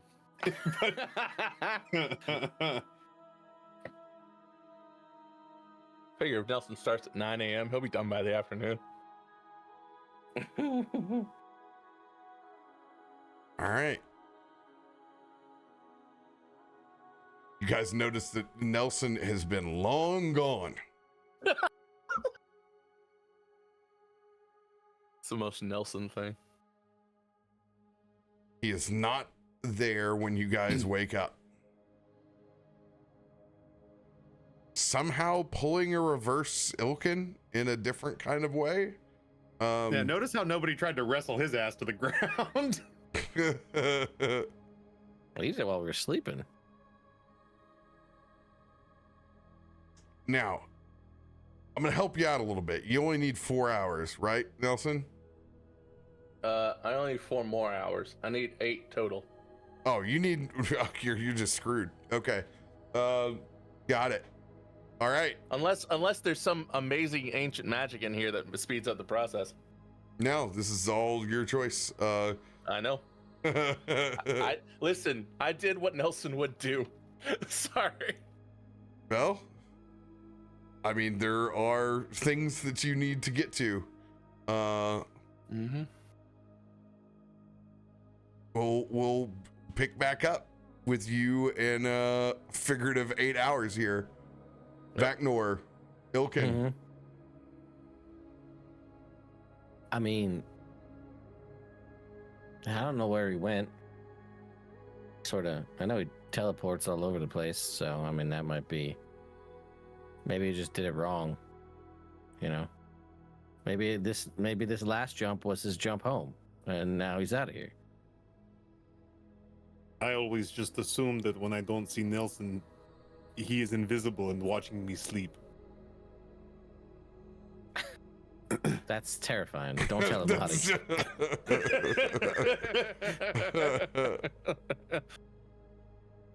If you'll excuse me for a moment, I'd like to see to something. All right. And I step out around the base of the tower, and this is not an 8-hour ordeal. It's be like an hour. But Ilkun takes a long drawn breath in, because he is a person who has an extreme reverence for nature, to the point where it is the magic that he is astounded by. It is the thing that he reveres. It is the closest thing that he feels to a religion. And so he takes a moment to sort of like look at the entrance to the cave, to burn this experience into his mind's eye, and actually takes out a dagger and carves the circular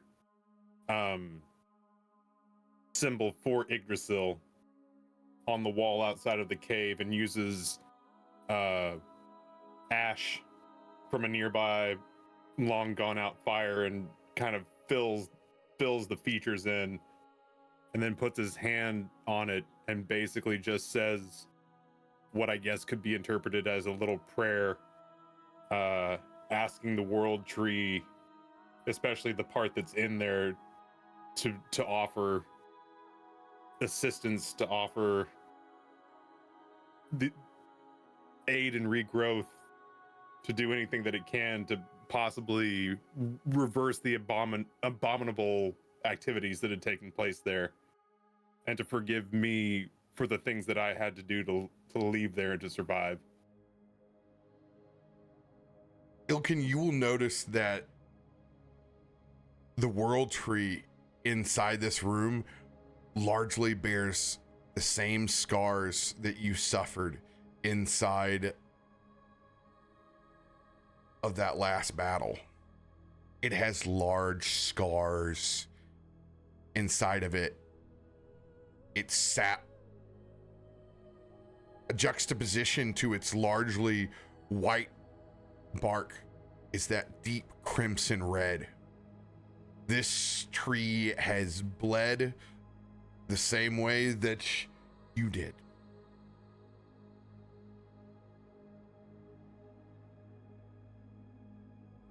There's a lot of magic going on inside this place.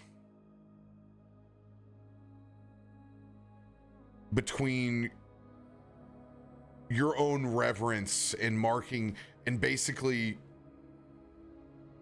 combining two different worlds, the Murk Grove and the World Tree.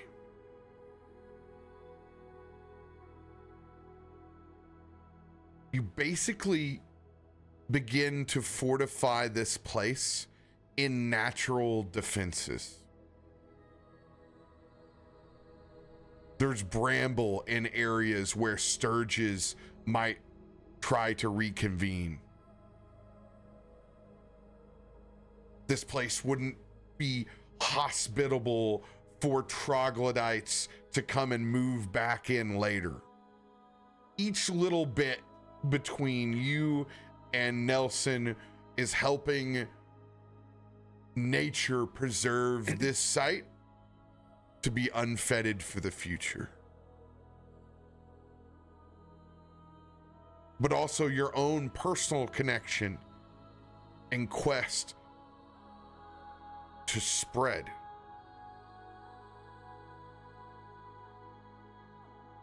The love and the feeling that you get from the connection of this ancient entity that is Yggdrasil. Largely places an entire boon over this place. With his consecration, Nelson, it will cut your time in half to 4 hours.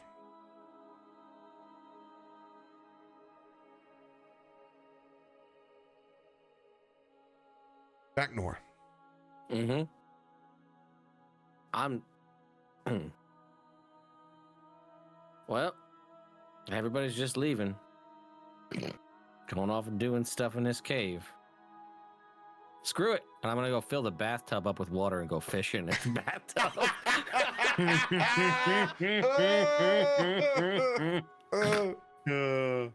Bathtub, man. Yeah, everybody Could you else. imagine? They're making mummies. They're talking to plants. They're making more plants. And there's Vaknor looking back. Well, I guess I got another couple hours. I can go fishing. Go fishing.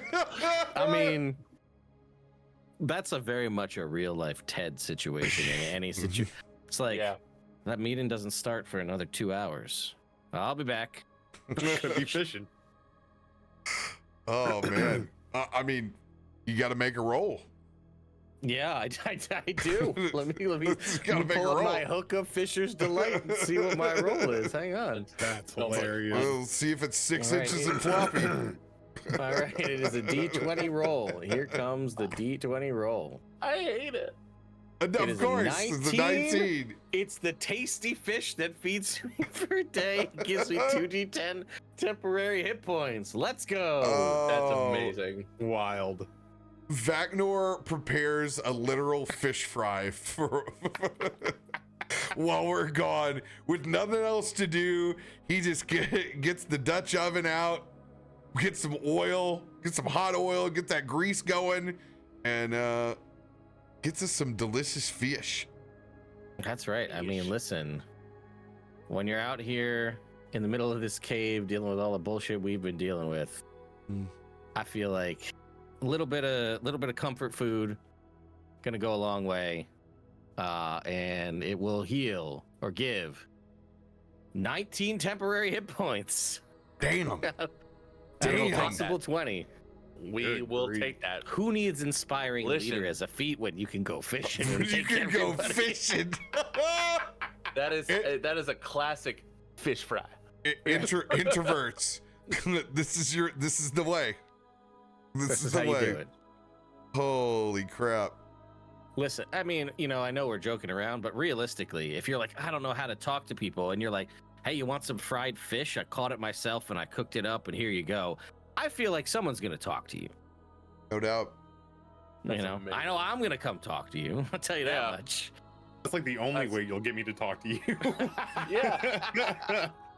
Some fish fry with an eye. I'm not talking to anybody till they show up handing me fried food. That's awesome. That makes me happy.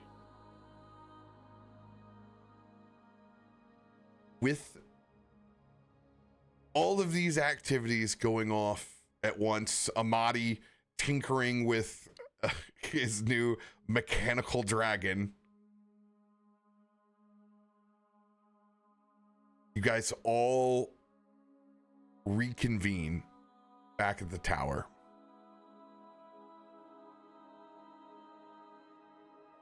One thing has stayed with all of you during this time of kind of coming down from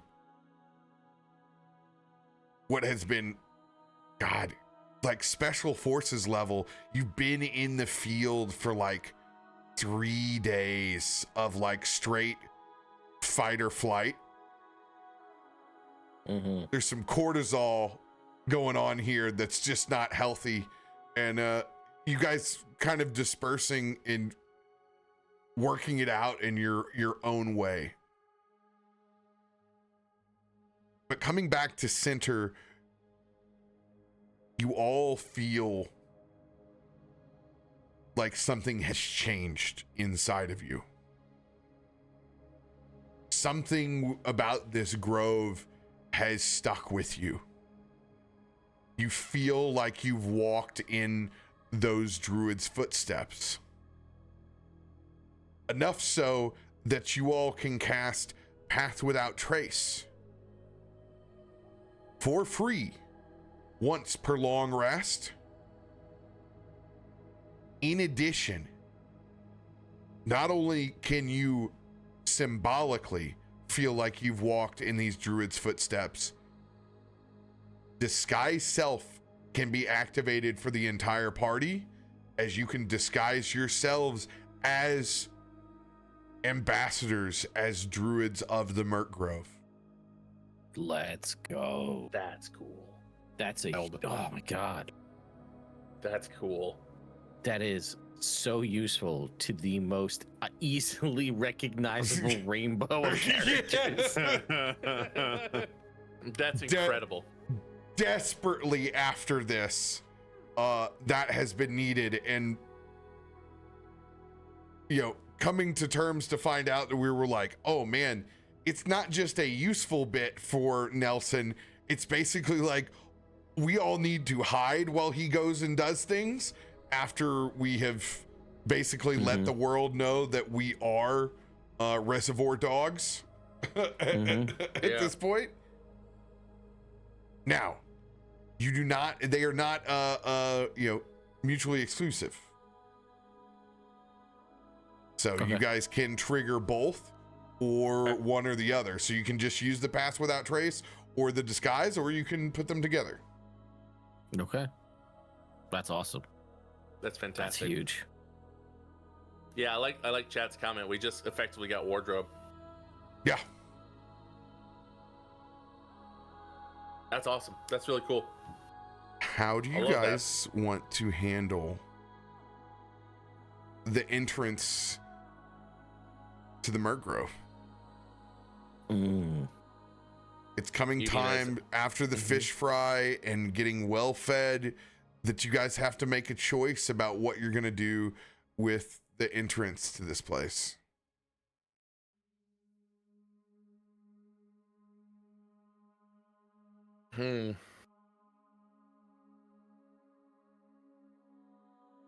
Now, what Wait, is already readily available for you because of the enrichment, you're going to basically give this place the best natural cover that it could ever have. Yeah. It's going to have the best natural protections that it could have. And to be honest with you, that's probably enough. Okay. Yeah, I was planning to, obviously, it's become immensely useful here, this mobile hunting cabin. So I figure I was going to take this thing down, and if we think the natural cover will be enough, that works for me, Ted, and it also works for Vaknor on that level. So, I don't know if anybody has any other ideas, but If Now, Nelson, you want to pull your boulder yeah, that's what I was gonna do. and seal this place, Yeah. you can certainly do that, and you don't need to use anything off your spell sheet after this long rest. Thank you. This can be done ritualistic. If there's anything that you want to leave as far as your mark, largely this entrance will be covered. So if there's any kind of markings that you want to make, much as Ilkun has done earlier, you can do so on the inside or the outside of basically this ceiling boulder. Yeah, I'd like to go ahead and boulder across. I'd like to drop a boulder, as they say, as the door. And Nelson's going to just kind of reach up and draw one finger down the boulder as he does.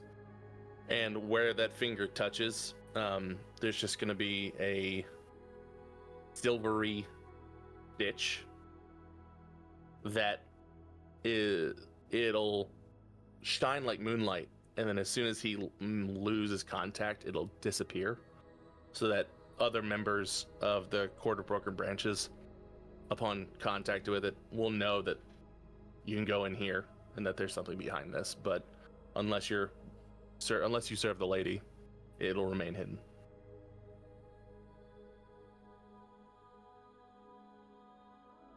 I mean, we've all done a lot here, Amatti. Don't you think they should maybe leave this mechanical dragon back behind to guard this crypt?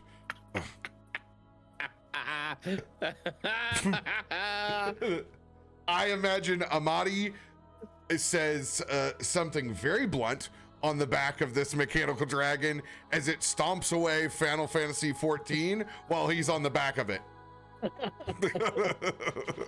I think that's probably your answer there, Almuron. I had to try. I understand. You want some of my he opens up one of his jugs. No, that's calling the key. You want some of my coffee? I'm fine. All right. Yeah, I mean, point of order, we have this egg. Yeah. But what's... that was it. We have this egg. I don't know what we're doing with it or what the plan is. I think we figured that out when Ray's back. Fair. We don't have that liberty. So we have to kind of figure out if we're leaving it or we're taking it, really. feel like. Or if we're definitely taking it, what we're going to do with it. We can't leave this behind. Nah, we cannot. And at the same This- time, we can't necessarily take it with us because it's a big old egg. We made a promise. Whether we like it or not,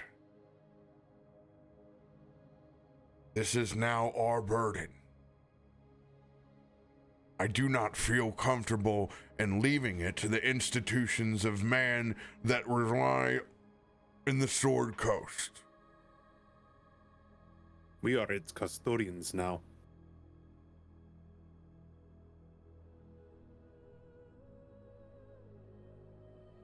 Almuron.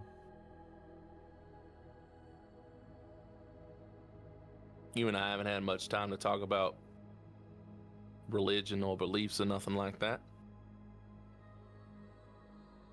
What if I told you I had a place that we could safely entrust this egg between here and another plane of existence? Trust is a strong word.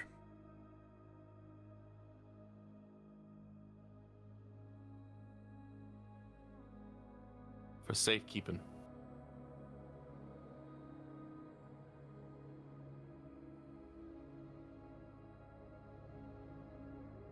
With whom do you put your trust?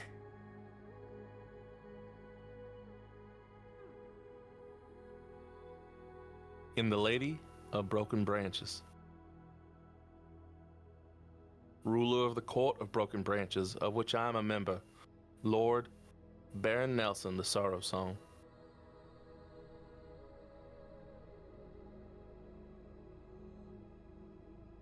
Has this court ever raised a dragon before? This court is the home to all broken things. They accepted me in when I needed it. And they raised all manner of creatures. People.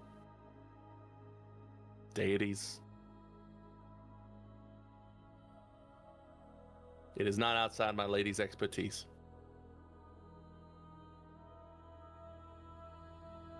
I may not be familiar with your lady. I understand the courts. But more importantly, I understand that it is a second chance. Someplace not of this material plane. People have been fighting over the possession of a living thing as if it is something that they can own. This dragon deserves a chance to exist and have its own agency, make its own choices.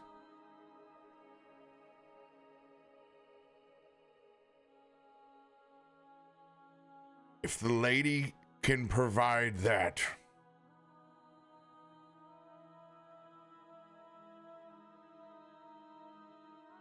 then I believe it may be in our best interest to send this dragon egg to the Feywild.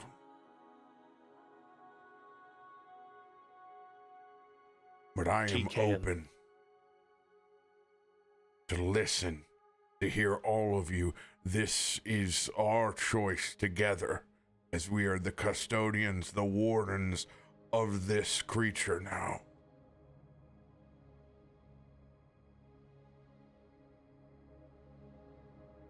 If anyone has a better idea, I'm more than welcome to hear it.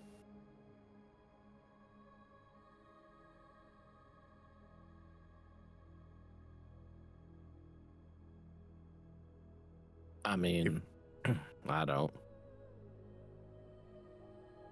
If there is even the remotest chance that these people will fail in their task or otherwise compromise this egg, different plane of existence, man, woman, deity,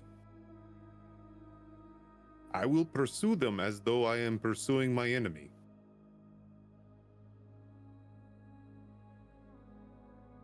Agreed.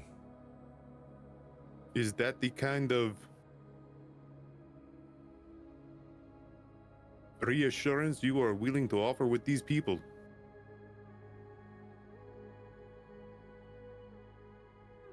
Aye. Yes. I've given myself entirely over to her.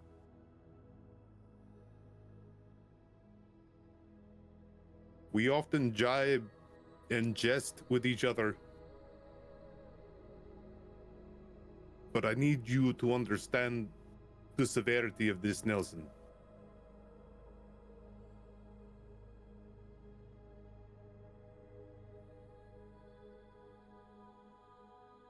If you would have me swear upon some sort of pact with you, I will do it in a heartbeat. If you need some sort of reassurance from me beyond the words I've already provided, I will give it to you if I am able. Talk is cheap, Nelson. We need to know, can we check on this thing or not? Absolutely. This is, in my humble opinion, the safest and most sure path for this creature in here to have the life it deserves and the life that we can give it in the wilds with my lady. You can ensure us safe, timely passage to its place inside of the Feywild?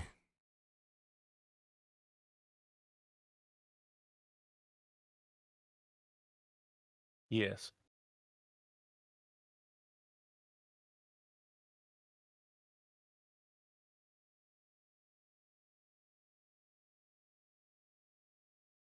I have one last condition.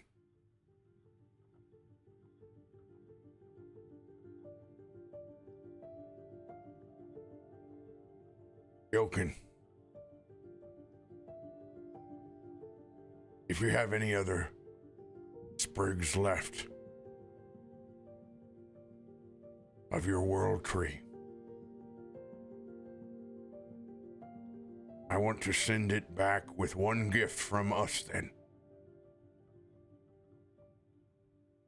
If we can weave its cradle so it knows that some branches aren't broken.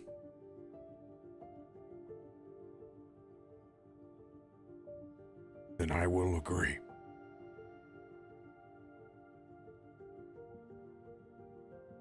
Ilkun, without saying anything, uses the same dagger that he had used to carve Yggdrasil into the wall of the outer side of the cave and just scoops out about a teacup size hole in the dirt at his feet. And again, places and sort of as though he's lifting an invisible curtain, pulls up another world tree seedling that starts to grow underneath his hand.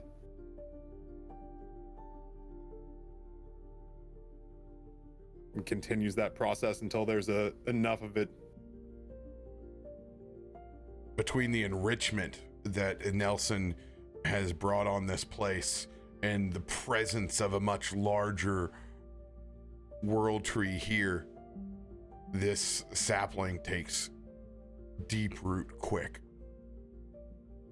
as it forms literally the support structure for this egg, almost as if it's its own hutch or cradle that envelops either sides of it. Something sturdy enough so we know that even our own follies can't cause harm.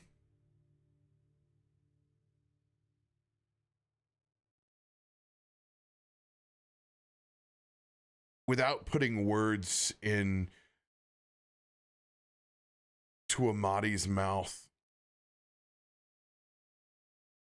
I believe that there would be some serious thoughts on his mind. Thinking back of home, the hunt, things that Ray has all described for Amatti, and how different this must feel. Being this close to the birth of new life versus a large family lineage that lives to hunt this prey.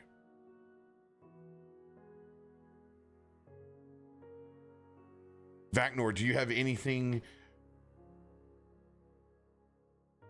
that you want to add to our baby boy?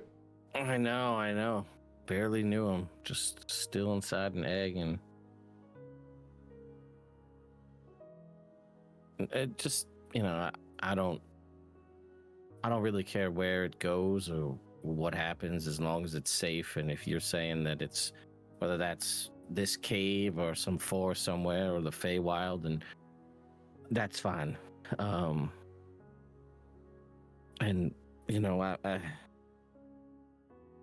it's just, Vespar guarded this egg with nothing but bitterness and sort of years and centuries of just hatred growing and growing. And I think that, we're gonna, it sounds like from what you're saying, that we'll be able to guard this thing with hope. And hopefully that'll make all the difference in what this thing grows up to be, so it can be different and be capable of understanding what goes on in this world and helping prevent, what we know may end up happening in the future.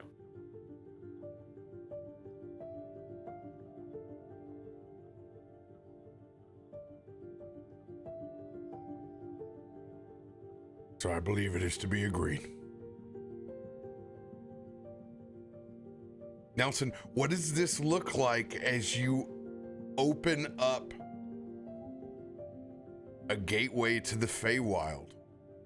Now, just to let you know, this is not going to be a gateway that's stuck open. You don't need to worry about the implications. This is just the fun of the RP of what it looks like for you to access back home. Nelson first runs his fingers along his own stitch, as you've seen him do a couple of times today, which is unusual for him. It's been a busy, stitchy day. And his curse stitch, which runs from his ear to his shoulder, glows like moonlight. And in front of Nelson, you see what looks at first just like the grass is maybe slightly greener, but then it's in a particular ring.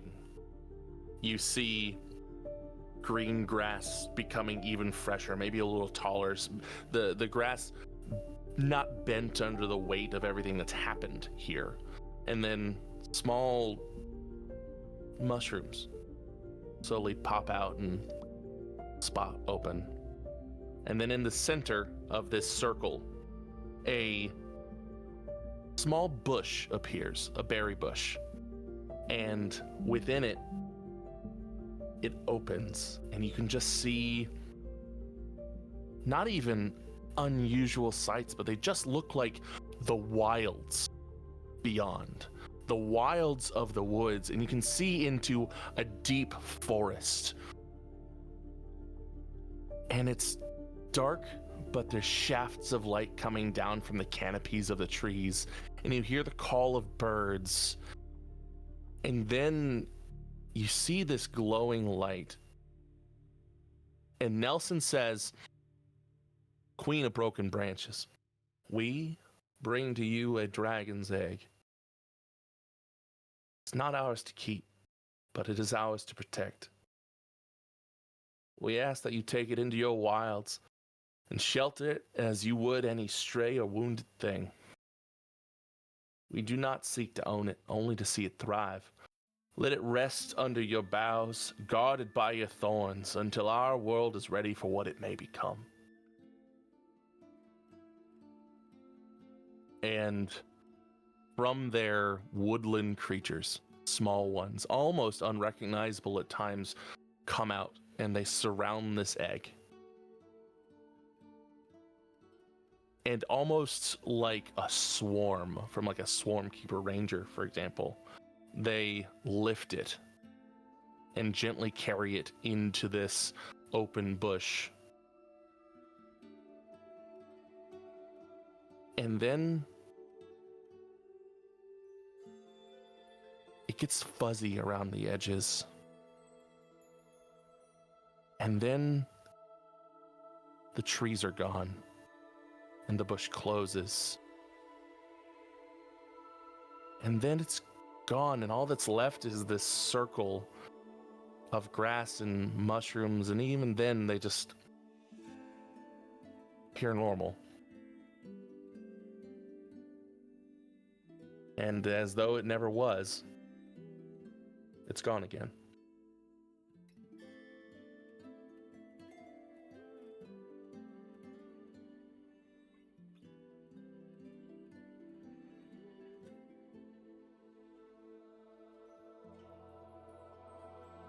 Almuron is gonna pull out a small ledger.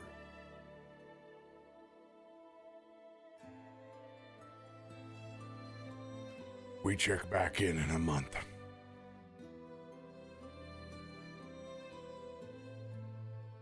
Sooner if you need to.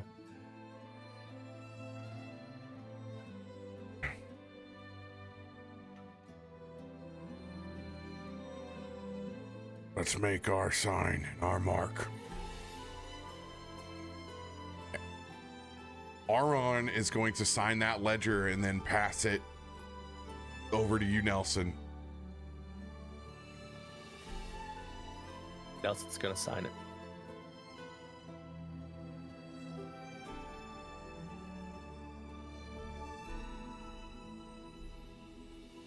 I think Amatti would begrudgingly.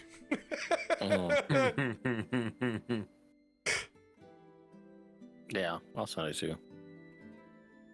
Likewise. Nelson's gonna take a quick look at Almuron and just in the presence of everybody say, gentlemen, if something happens to me before that month's up, and he pulls the stone out of his pocket and says, and you need to get in touch with the lady, use this. And he puts it back.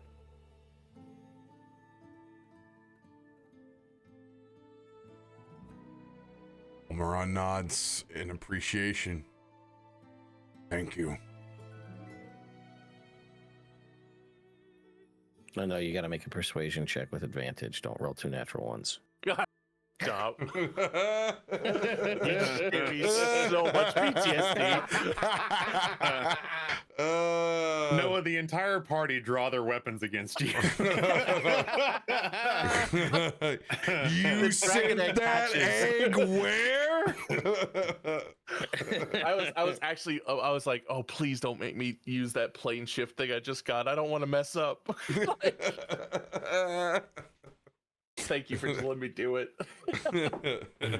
Trust me, it took me everything not to say squirrel stampede. Friends are here. That's the thing is, like, the minute I started saying it, I was like, oh, it's like a swarm keeper ranger almost, which I love. So Cool. Thank you.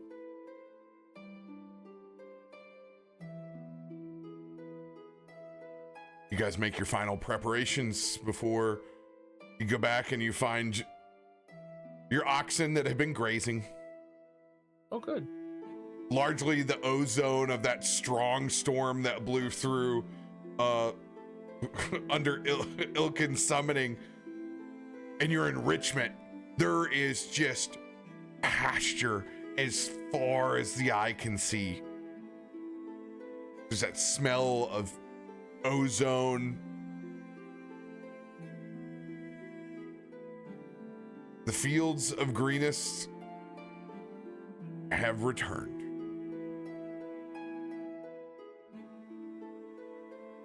You guys pack up your belongings. And in an interesting turn of fate, Amatti taking the time to figure out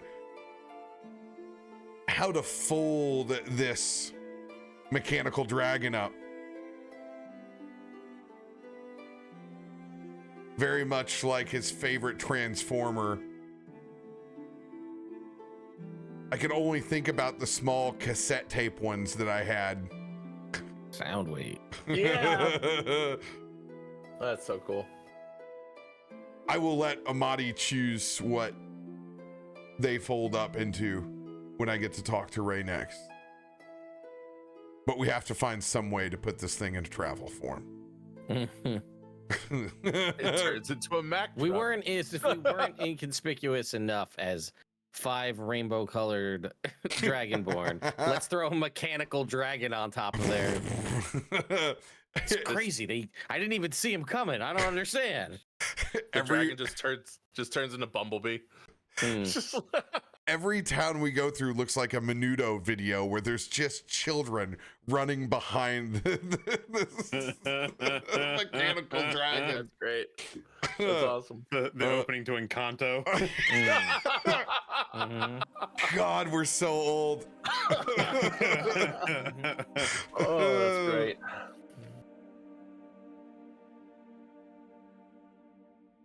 Each of you give yourselves a heroic inspiration for the RP of closing out the Merc Grove. Cool. You can only carry 1 inspiration at once, right? Yep. Cool. Thank you. And it's the little star right in the top right-hand corner of your character sheet. That's gonna be my second question. That was fun. Yeah, it was pleasant. The real question is, has Neeson gotten over their chronic fainting? Yeah, what's been going on with Neeson this whole time? Neeson.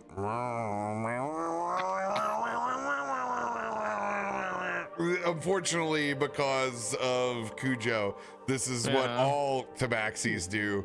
Now, Neeson is very happy to get a hot meal, to not be concussed, to be safe.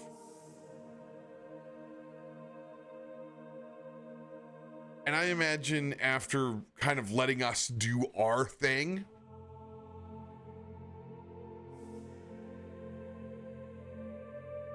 I am not sure how myself or any of the Harpers can repay such a debt. I am but a field agent, a hand of a much larger organization. But I promise you, I will do my best to get you the things that you need to do the work that you do.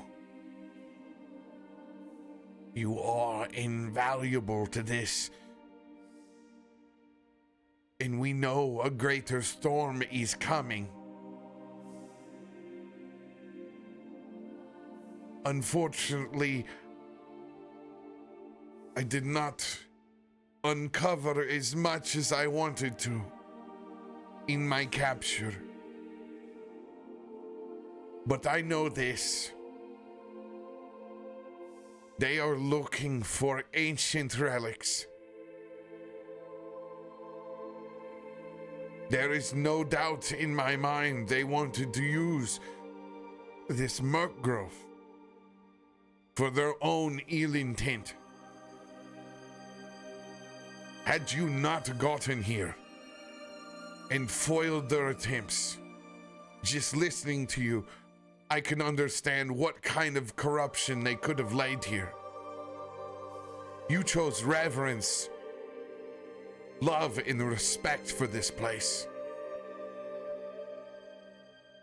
they would have made this place grow with ill contempt, jealousy, vengeance, and contempt. There is no telling what great powers they could have drawn from that kind of ancient hatred.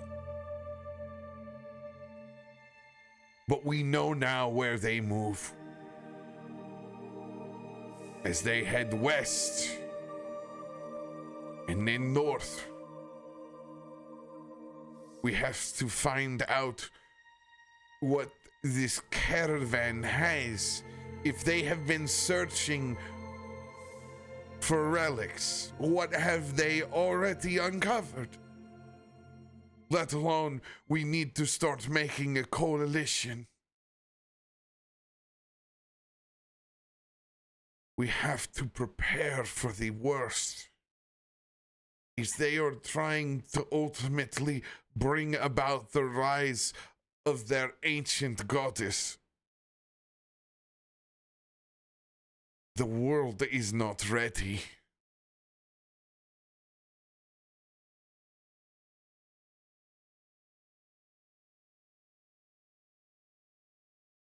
But I thank you. I owe this second lease on life to you. And this meal was fantastic. Thank you. I'm glad I could help. But I would very much like to see my friend Leosin. We have much work still to do. I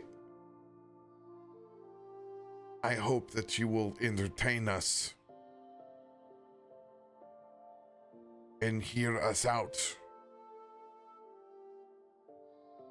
Obviously, we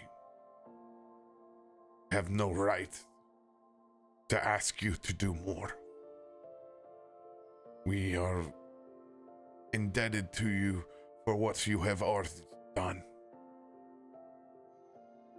But if we are trying to combat this, it will take far more than just the Harpers. We will need to find people like yourselves.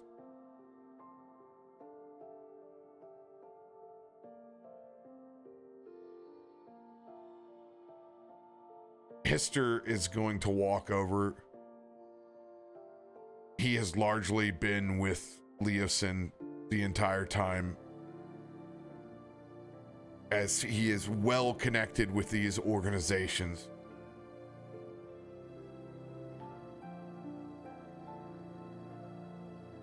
Now, if we're going to do this, we need to reconvene in El Terrell.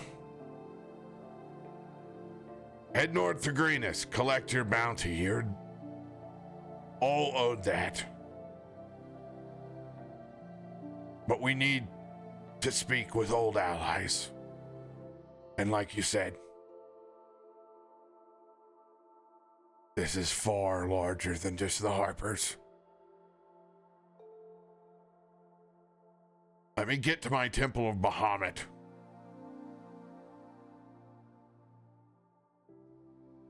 You to your allies. And find a way. We know where they're headed. Going to Baldur's Gate, 30, 40 days. As they're trying to blend in with regular merchants. They're not going to do anything out of place. That we have on our side.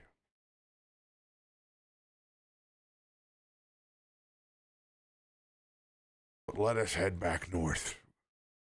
I think we can all say that we are done here. Yep. Agreed.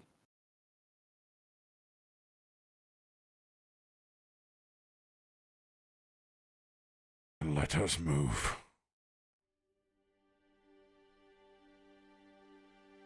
there's anything else you guys want to do before you guys load back up with your 2 big blue oxen and your 6-inch floppy fish Hey, that are all gone and ate because Vaknor is a Oxen country better boy than who we can't deserve. survive. I was gonna say my 6-inch floppy fish fed the whole party. So I'm just saying. That's 6-inch floppy fish will get the job done any day of the Right. week. I didn't realize you were Bonnie Blue. Anyways, Keep it up with the kids there, Nelson. Good job. Mm-hmm. Nothing says I'm still relevant, Zoomers, than Anyway, Yeah, I also Skibbity Rizzler, Ohio. Can we move on? Like- yes. I I apologize. don't ever apologize for any of your campiness. I will figuratively and spiritually take a sip of corn liquor to numb myself. We load up the oxen cart. Let's go. You guys notice that, like a good Seb McKinnon portrait in the Magic universe, the overgrowth has taken the residual bodies that would have taken armies to clear out. This place would have been a literal hellscape of buzzards and creatures. Those have largely filled into the ground. There are ferns, mushrooms, and greenery that has consumed this biomass and leached back into the ground and made it a little bit easier every time we heard a thump with the cart to not go, ugh. Mhm. As it was not the most pleasant ride in here to begin with. But you guys are going to be able to get back to Greenest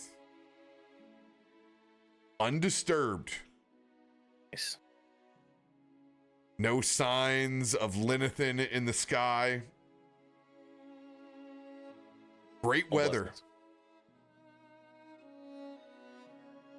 You guys are greeted by citizens of Greenest that are out already on the mend. You can hear the anvil strokes. You can hear boards being nailed back together. Life is resuming, largely thanks to all of your deeds and taking quick action. Immediately, Gouda and Dolce come running back. They have matching chef coats Nice. as they have been baking bread daily for the citizens of Greenest, not only furthering their desire in the culinary arts, but serving the greater community. Wow. Rehabilitation at its finest. What lads? And more importantly, they bring you fresh baked bread straight in the ceramic pot with honey butter and strawberry butter. That's amazing. Oh, Gouda.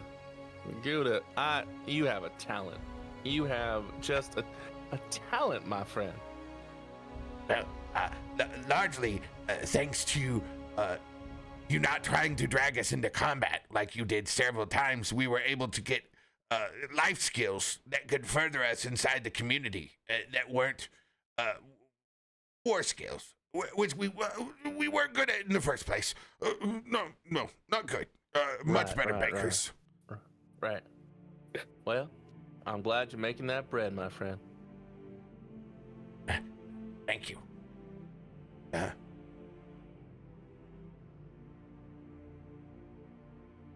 Mayor Nighthill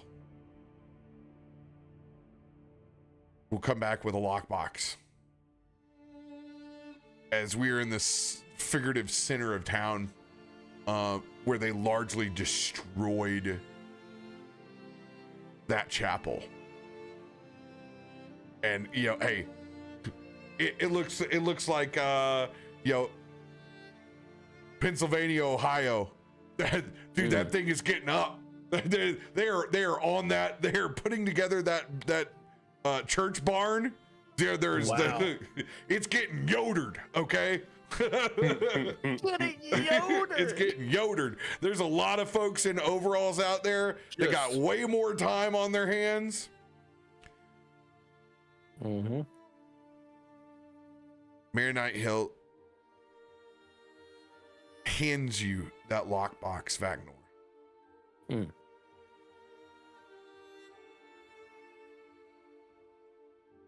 When we last spoke, vengeance is all that I wanted. But I realize that it is far more than that. It's about second chances and being able to live again and wake up on a sunny morning without the threat of violence or treachery. You have given that to our small town. Thank you. Oh, you're very welcome, Mayor. Honestly, it's what we're here to do. And I'm glad we could help.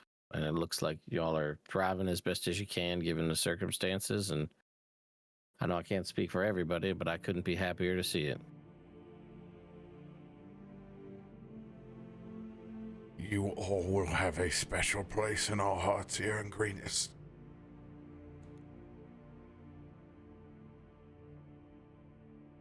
I know there will no doubt be places you travel that will not be as receptive as this community will be from here on forth.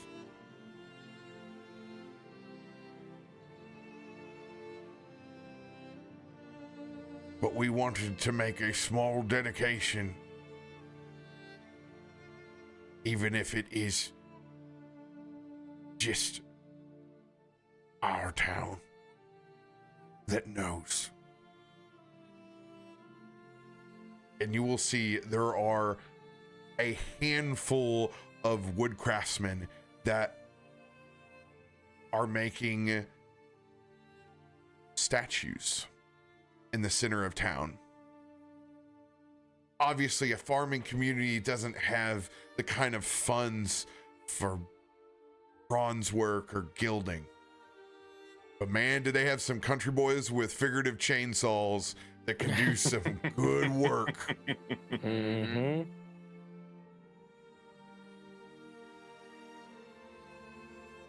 If their intentions are to try to sow ill content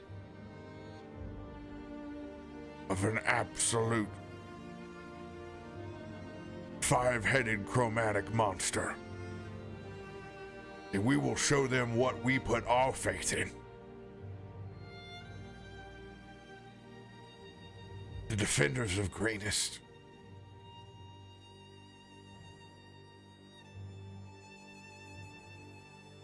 Thank you.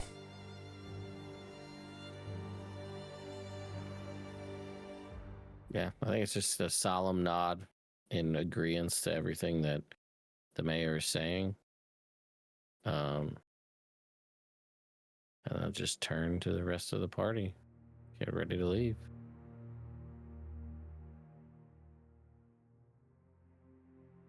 You guys I have really the don't mind amount that we of... have a. I'm sorry. I was just gonna say I really don't mind that we have a solemn bunch. Yeah.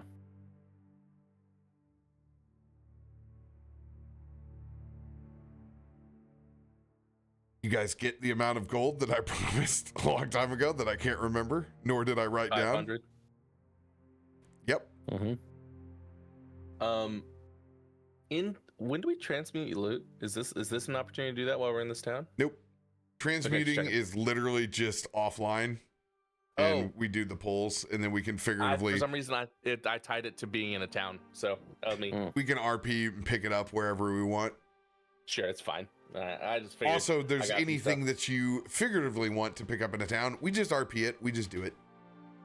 Yeah. Since we are stopping off back in Greenest, we will do our potion restock. Okay. So what do we get from that again? It is regular, greater, superior. Am I wrong on that? Right now at 7, we get the regular and greater restock for free anytime that we come across an area to do so. Cool. Ted, can you drop those in the log for me? You got it. And then everybody can just drag and drop onto your sheet. Sure. I appreciate that, my friend. Here's regular. And here is Oh, speaking of friends, Stella, greater. thank you for the raid. It's so nice. We're not in death combat at the moment to say hi, where I'm lost in the sauce of a million things. It's nice. Isn't it? If you guys aren't following my friend Stella, you need to. And it's super easy. You can do that with one little click, and you can hit Stella Luna. She's doing a wonderful series right now that is all about Asian myth and folklore. It's very cool, doing some sponsored work. I don't want to say it's under something, and I can't think of it at the moment. I'm blanking, but yeah, they're doing a fun little Kickstarter and pack, and you can go over there if you watch them. They do giveaways. So yeah, if you're a huge lore nerd, for a slice of that, go check out their project, Undying. See, I was close. Undying Corruption by Nine Heavens Press. We love it. We love it. Yeah, take my free stuff. Oh, that's so cool. You're doing a killer job. And if you guys haven't watched some of Stella, she is one of the best producers and artists in the space. So go enjoy the beautiful art that she creates. And we get to play Magic soon at MagicCon. I'm super happy because we don't nearly get to hang out enough, and I love it. I love that. So, Leosin, give us the biggest embrace to Nisim as your Azamar monk friend has been back helping the folks of Greenest get back up on their feet. We have much to talk about, my friend.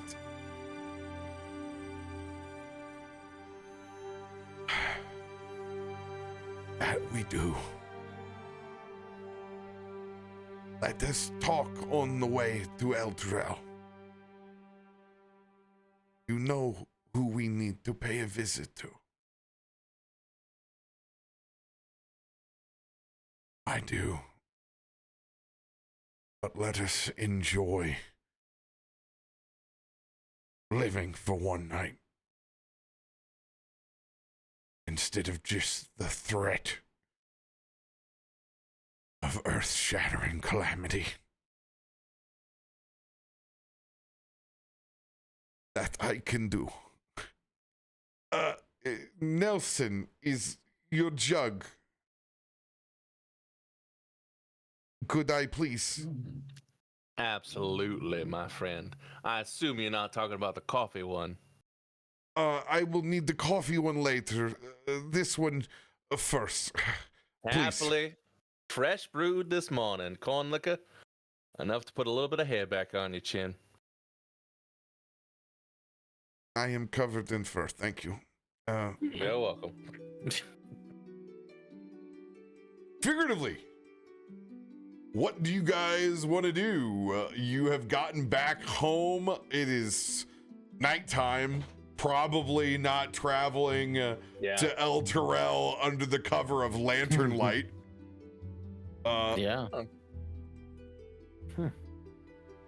weird how mundane it's been after 15 episodes of breakneck pace. Yeah, I'll be honest, it's so nice. It's so nice. I mean, the old prize barn is up. That was getting assaulted. It did not get burned down. You guys can see Braden Barley is in the back. Yeah, it's like you forgot how to tap a keg. There's still hell or high water. He's gonna have the pie judging contest, and the livestock will be graded. Ribbons will be given out. This is what Braden Barley does, community to community. He is the county fair guy for Shantae. So he's doing his damnedest to make a place of merriment for folks that are largely sleeping underneath lean-to or community buildings.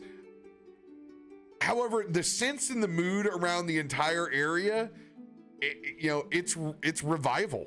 The sun is out, the fields are green. Yeah, they lost a lot, but they're in that moment of like, we're turning the corner and we're gonna rebuild. We're not gonna suck snot anymore. We've honored the dead here. We've done what we could. Nelson's gonna walk up to Braden Barley and, swigging out of his own corn like a jug, say, "My dear friend Braden, Mr. Barley, what do you prefer, Braden or Barley?" Both, actually. Whatever you want. They all right, get Braden the Barley, job done.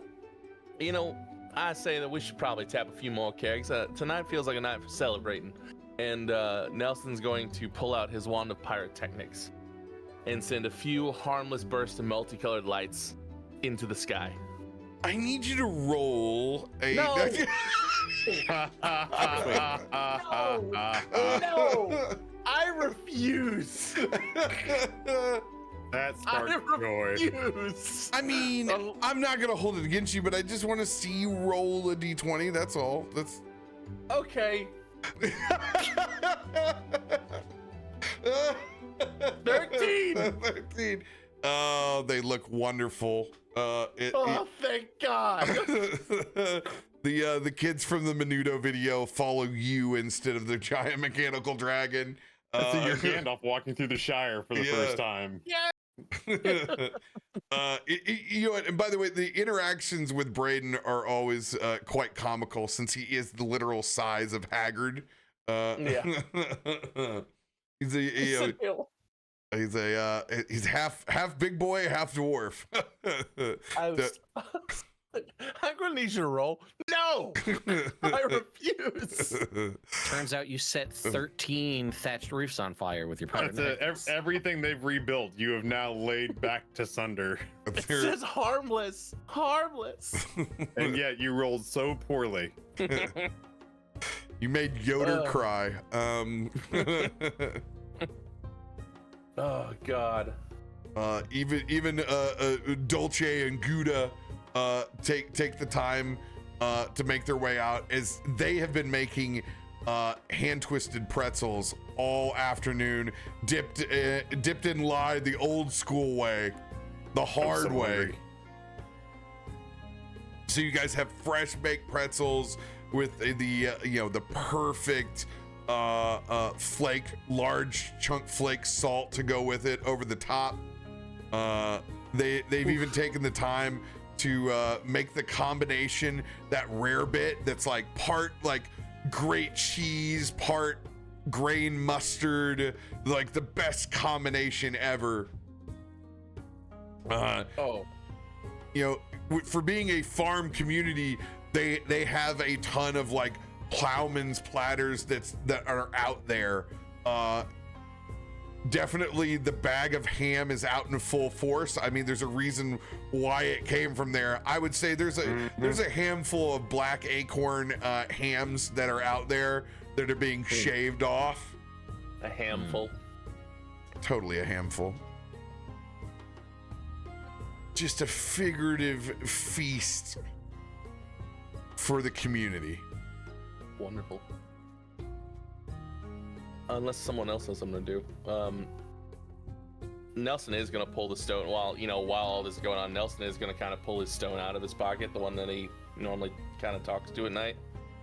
And he's gonna think for a moment, and then he's gonna just kind of smile and put it back in his pocket. Nelson getting in his feels somewhere near the bonfire. Vaknor probably telling somebody how big of a fish he caught in the bathtub. I mean, you know what? Hang on, where's that fountain? I'll show you right now.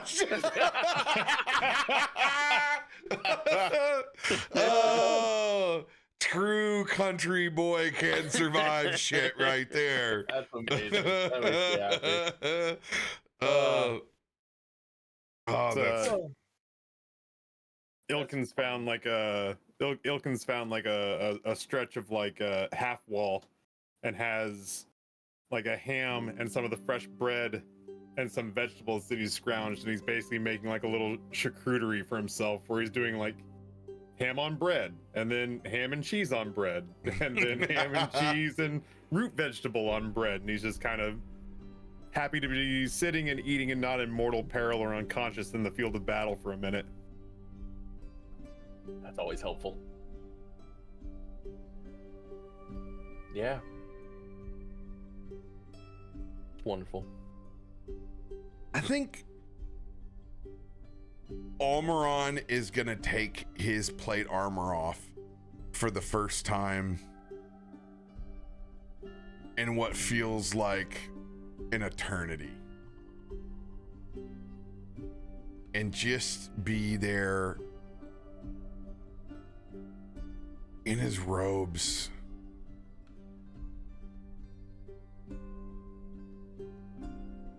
and he's gonna let his shield down and just enjoy himself. And you can see it's kind of been like a constant smile for him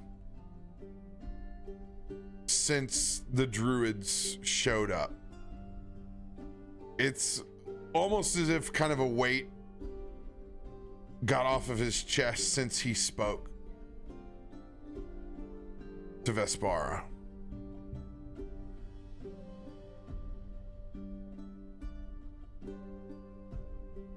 He's an individual with a past that's difficult, because while many can relate to similar situations, he's not even from this material plane, and enjoying just the comforts of community, where largely his weren't just massacred, they were raised as soulless undead. So you can kind of see in his smile, just hearing conversation, seeing children and families, that's like an injection of humanity straight into his soul. He's going to enjoy the community time, and something that he's largely never got to have, or was so fleeting he probably barely got to remember it.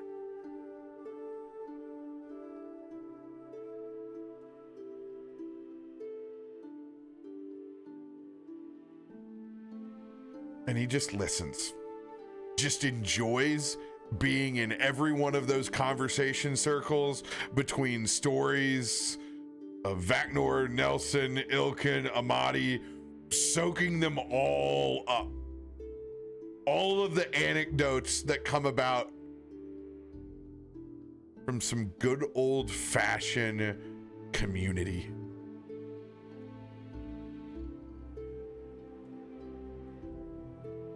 If there's anything else you guys want to do in this festival of life in Greenest, Now is the time.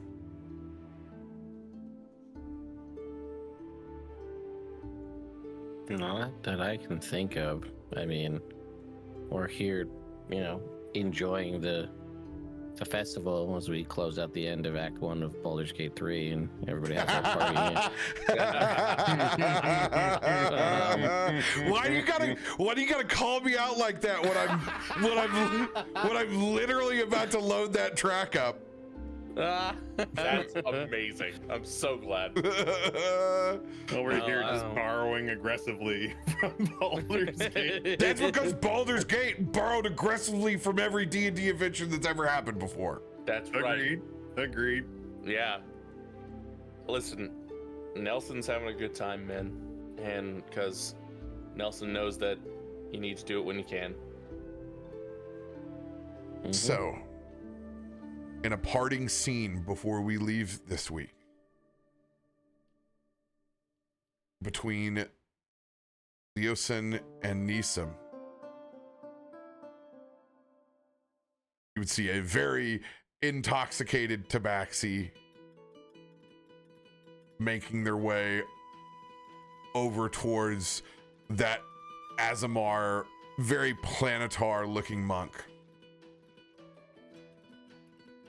And he would pull out a small insignia brooch. Brother, I know it is not one of our own, but we will need them. We will need all of them. As he places a small brooch that is a solitary closed gauntlet on the table. That is where we will end this week as we head to El Terrell to convene with an organization represented by a closed blue gauntlet. The Road to El Dorado. The Disney classic from 2000. Here's the cool part, though. This is like we get to interact with El Terrell before the shit happens. Oh, really? Yeah, this is before they go. El Terrell goes to hell. Oh boy. That's cool. Actually, I didn't realize that. That's So dope. like the light is still up there. So for those that don't know about El Terrell before it gets dragged to hell and back, it has this large like Final Fantasy 14 crystalline light up above it that's on all the time that prevents any undead. It's like a constant sear or turn undead over the entire city. Like this place is gorgeous, but if you're to think of it, it's more like if you know Critical Role, it's not completely Vasselheim, but there is more, it's organized religion and more discipline, and like for all the debauchery that you can have in Baldur's Gate, this is the place that's like Fancyville. And of course, it's the place that got drugged to hell. You get literally pulled into Avernus. Like, Wait, you mean it's called Baldur's Gate Descent into Avernus, but they took El Terrell? What sort of bait and switch nonsense is this? Y'all ever have a clickbait adventure module? Because that's what that is. You mean we don't actually get to do anything in Baldur's Gate? But everybody knows. It should just be called Descent into Avernus. That would have been this. That's how you get around that. I just want to say that was fun. Once again, welcome to D&D. We love you. We love you here. Like. I missed the last sort of RP session for the most part. Well, I mean, I was a part of one RP session that I turned into, hey guys, I need a lot of help real fast. And then the other RP session I was not around for. I was on a plane. Yeah, this it's I mentioned it as we started like months ago, I guess at this point. But like I haven't been able to play. I've been a GM for a long time, but I haven't been able just to be a player for a while. And We love having you, baby. We love you. Hey, that's really what it's all nice. about. Good job. Like- Great RP tonight. I love it. But yeah, thanks for letting me have a pair of moments tonight. I felt like I was hogging it, but I appreciate it. You're not hogging it. It's our game. You are free to do your things when you want to do them. Yeah, and you don't. Hey, Red, you don't have to ask for permission. You can just go to the bathroom. You know. I love it. Thank you. I got that reference. I got that reference. I also do want to say that if we do not have Road to El Dorado quotes in El Terrell, I'm gonna be really upset. Well, I mean, you're going to do it, so that's kind of how that's fair. going to work. I'm going to put some respect on this place's name. I'm actually going to enjoy learning more about pre-descent Hell Riders, and I get to do a little bit more research of the El Terrell that I know less about. I'm excited for that because we're gonna have fun with that. This may be the only time where we go to El Terrell where it's not like suffering. So we get to go in that time period piece. But the major lore that is dropped here, very much so. When I took on this campaign, I was like, this is Indiana Jones, Raiders of the Lost Ark. And I was like, they are the dragon cult trying to find relics and box them up, and we're gonna punch dragon Nazis, and we're gonna go and we're gonna get the Ark of the Covenant back. But yeah, that's a great way to put it. Yeah, that is definitely the pop adventure of this, is running around as the cult of the dragon in its various areas tries to basically, I mean, they're trying to create Tiamat's horde, and what better way than trying to steal the greatest relics in all the realm to put it together. Yeah. So that's where we're gonna pick up next week, and we'll let you guys know. Hopefully, I can get some stuff from Ray in case he wants me to send him out or say various things. But like we said, he's gonna tail along with us and be there. I'm not gonna send him out anywhere because hell, it's we're literally just getting to do the things for the first time. So he's gonna be with us and just be a little bit strong silent for the moment. Cool. Hell yeah. Let's go. But this is our time. We got to love you and leave you. We'll see you guys next Moon Day. My vibes are already better. I already feel wonderful. Yeah. We'll see you guys next time. Good night, everybody. Good night. I was gonna say it's already Tuesday for me, so I'm already It's feeling Tuesday better. for me too.